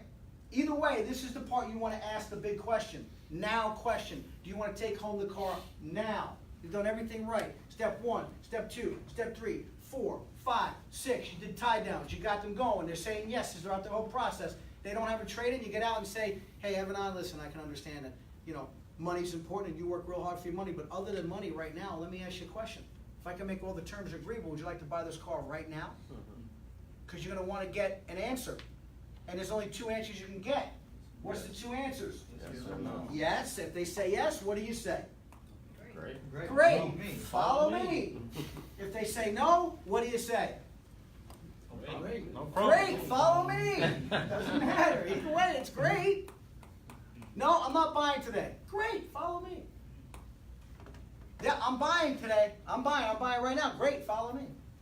Hey, no, listen, you know, John, I'm not buying today, man, because, you know, it's 5:30. I got an appointment at 8:30 at the surgeon's office, getting my leg amputated from my knee down tonight. What would you say? Great. Great. Follow me.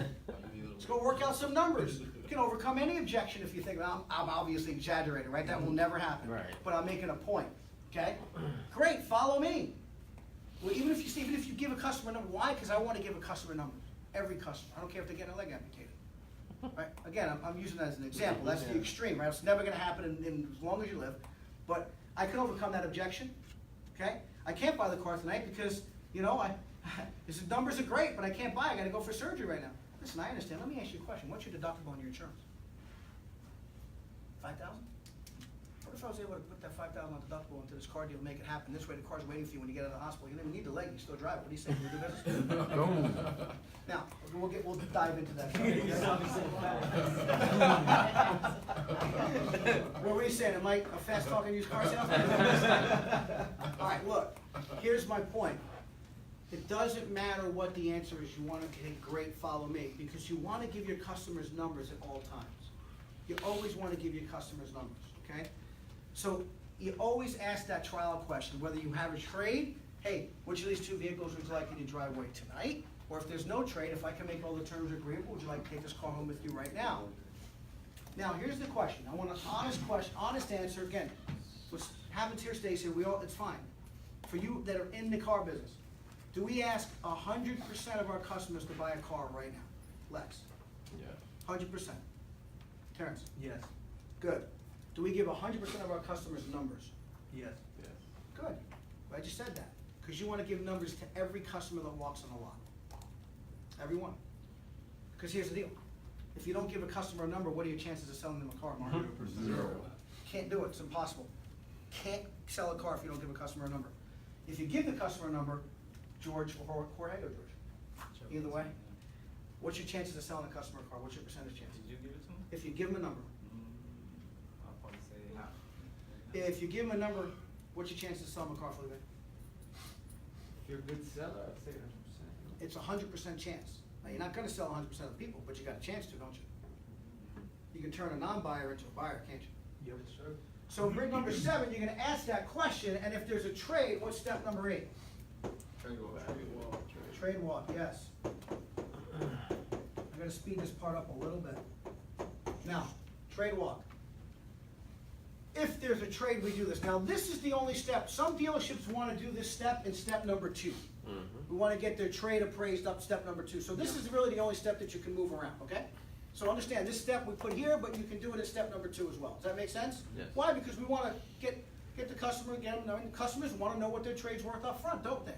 So give it to them, nothing wrong with it. So we wanna move that, but you do a trade walk here. Now, a trade walk can be done silently or verbally, which basically means we wanna get information on their car, and we wanna take them out to the car and say, do you mind if we go look at your cars? Do you mind if we look at your car? Fred, do you mind if we go look at your car you're trading? Great, let's go. And then what you wanna do is you come out, and you got your paper with you, you already know what kind of car they're trading, because you discussed that where? Step number 2, yeah. Okay, and then you walk around, and I preferably do a trade walk. Al likes to do a verbal walk. So what I'll do is I'll go to the car, because I'm gonna look for things that we may have to repair if we're gonna keep it especially, right? Like for example, if the bumper's scratched, what do? Just go touch the bumper. You might wanna give a little look. Just look at the customer. And you know what's gonna happen?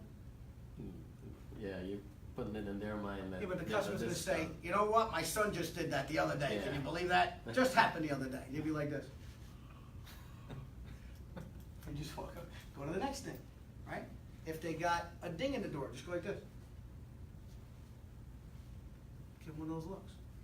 You know, my wife was at Publix and that happened, they're just gonna start spurting stuff out. They're gonna start telling you, you're gonna see the stuff that comes out of people's mouths. It really is, right? You done it? Yes. Yeah. They just tell you, if they needs tires. Yeah, we needed to get tires. What are we doing, really?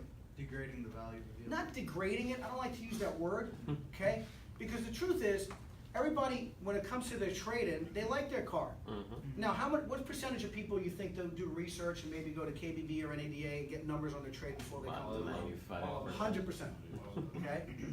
So, but they don't really take into effect that ding that's gonna cost us literally Right. $75 to get taken out. They might not take into account that bumper that's gonna cost us $150 to repaint it. They might not take into account that $600 in tires that we're gonna have to spend to put new tires on it. And we're bringing that to their attention because we're gonna have to give them a number on their trade-in, right or wrong? Right. And it's legitimate most of the time, yes? Okay, what about when you get in the car? When you get in the car, you wanna ask for permission. So you wanna say, hey Felipe, do you mind if I get in your car? Just, okay, and always ask for permission. Get in the car, turn it on, see if there's anything wrong with it, okay? What if the AC's blowing hot? Pretty important in Florida, isn't it? How many trade-ins you take in with AC that's hot? A lot. Yeah. Okay, so, and you don't want to assume that it's not working. Like, don't say, hey, Kensky, the AC doesn't work, man. Because it might. Al has a story on a Mercedes. I have a story on a Mitsubishi Eclipse when I first became a used car manager. Okay? I'll never forget Guy Fusco working over at Sheehan. I remember I was appraising a Mitsubishi Eclipse for him. And I said, hey man, Guy, this freaking AC doesn't work in this car, man. He says, yeah, it does. I said, no, it don't. He says, yeah, it does. I said, bro, it's hot right now. He says, yeah, you see that little snowflake right there on the dash, yeah? Press that button. Press that button. I went like this. That's how I got the nickname Snowflake. And you don't want that nickname. Okay? And he has a story with a Mercedes, the same kind of a story with something. You never want to assume, so you want to ask the customer, hey, Martin, is there a trick to get the AC to work? Yeah, he just pressed it. Oh, okay, cool. Right? No harm done.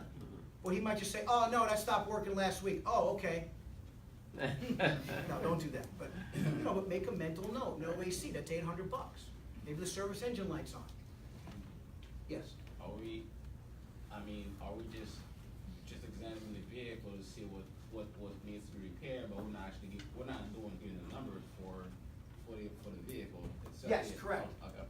You're not gonna give the number. The used car manager's gonna give the number, but you're doing that so that you can see what needs to be kind of repaired for when we take that car on the lot and we're gonna resell it. So you wanna do a trade walk. Again, this step will make you thousands of dollars.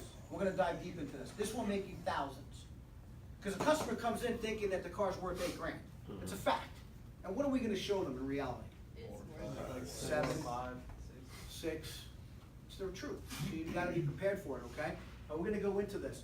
But this is a very, very, very important step. Don't skip this step. Most people skip this step. And this step can be done in step number 2. Yeah. So either way, that could be done in step number 2, okay? So just so you know, some dealers are going to want to do the trade right off the bat. Yep. On step number 2, right? Yep. Makes sense. Okay, what's step number 9? Food, beverage, first pencil, get offered. Food, beverage, first pencil, Get offered. and get offer. Yeah, and this is very important, food and beverage. Al's known for this. You got a customer, you're with them for 3 or 4 hours. They're hungry. Now, some dealerships have little cafes in them. Pretty cool, right? Some dealerships don't. But if you're with a customer for 3 or 4 hours, and they're hungry and dehydrated, you think you want to negotiate with them? Probably not. So you probably want to give them some popcorn, or give them some food, give them some chocolate bars. Keep them ready, okay? Very important to keep them fully, because when I get hungry, I get kind of grouchy sometimes. You know what I'm saying? keep them calm. Keep them calm, okay? So you want to do that. Al was known for popcorn. You go anywhere in South Miami and he was selling cars, you can smell the popcorn because he would feed his customers popcorn, okay? Because he wants to keep them going. The goal here with this step, we're going to really dive into this step. You're going to give your first pencil, which basically means you're going to go out and give your first set of numbers, and you're going to get an offer from the customer. You're going to get an offer. Now in the beginning, we're going to talk about this, but in the beginning, you want to get any offer you can. Your managers are there to help you. Your managers are there to help you, okay?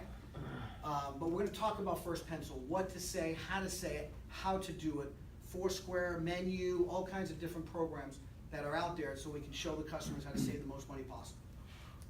Okay? You're going to want to show them the numbers. Got it? First pencil. Step number 10. Manager TO. Manager TO. Negotiate.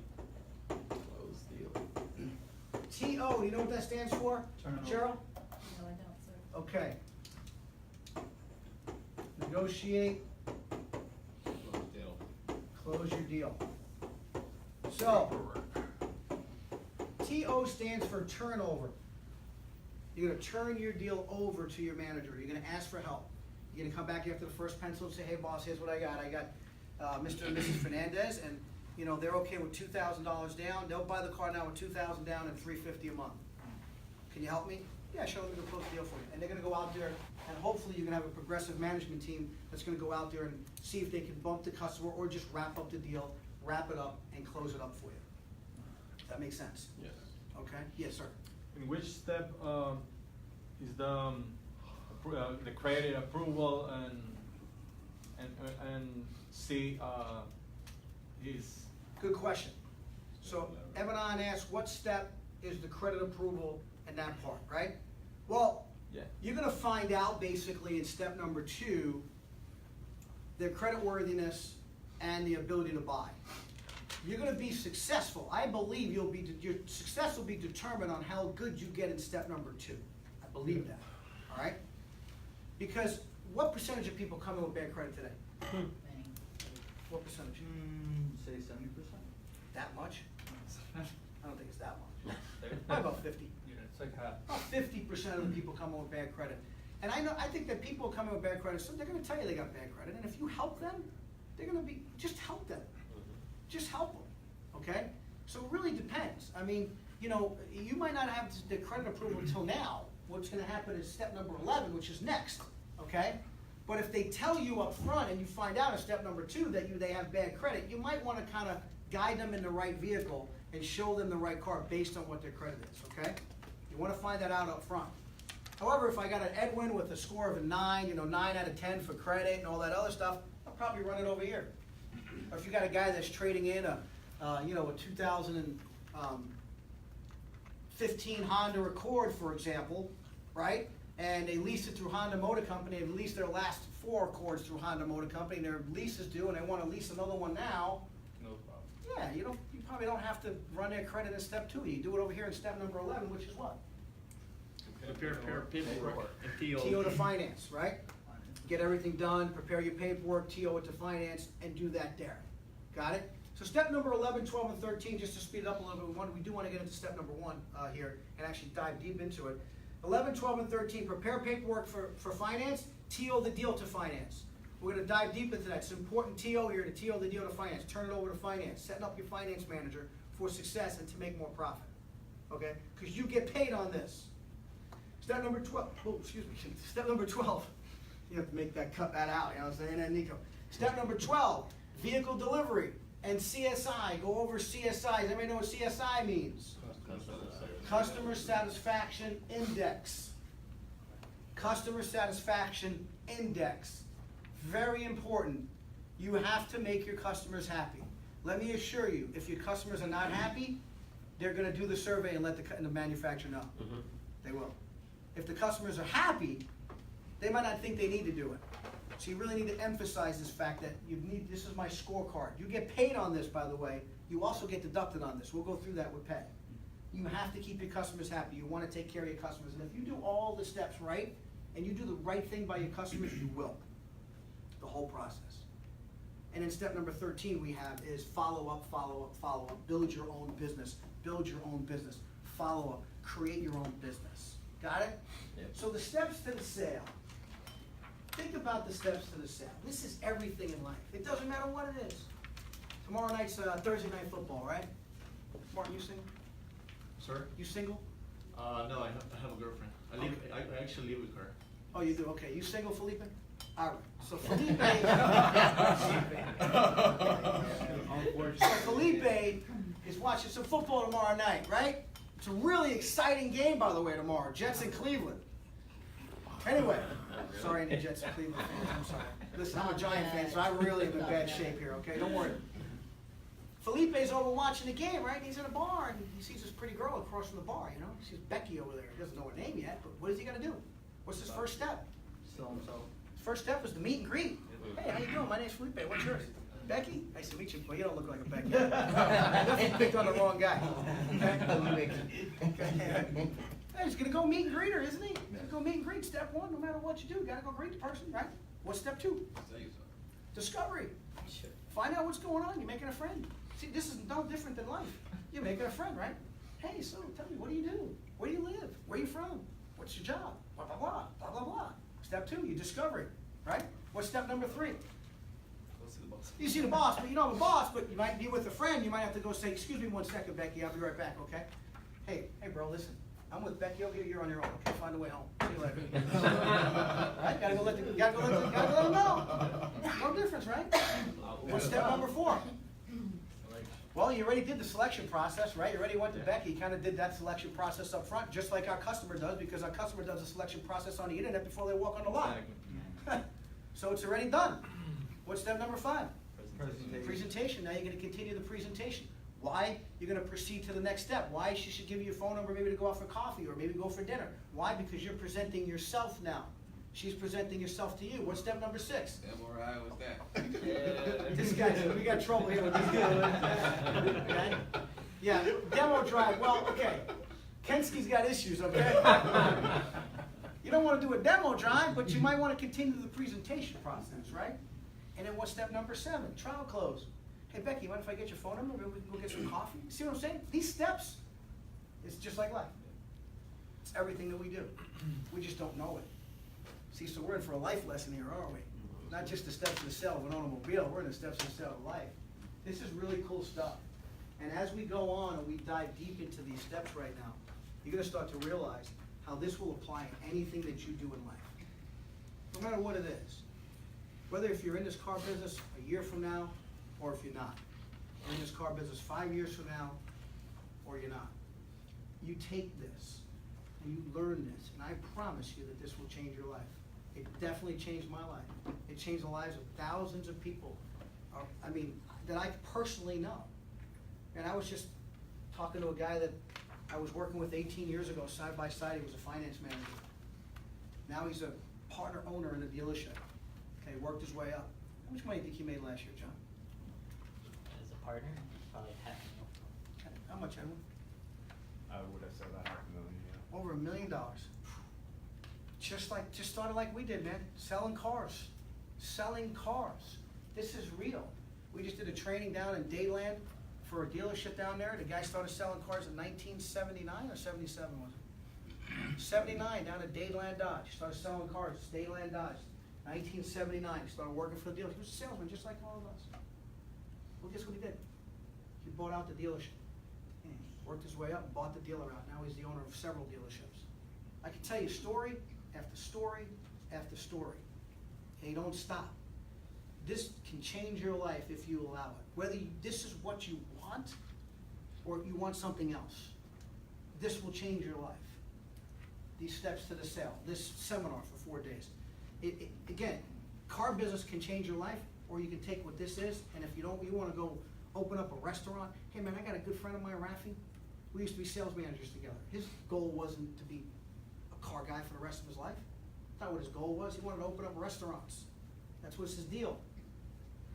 La Padilla. Anybody ever hear of La Padilla? Yeah. Of course.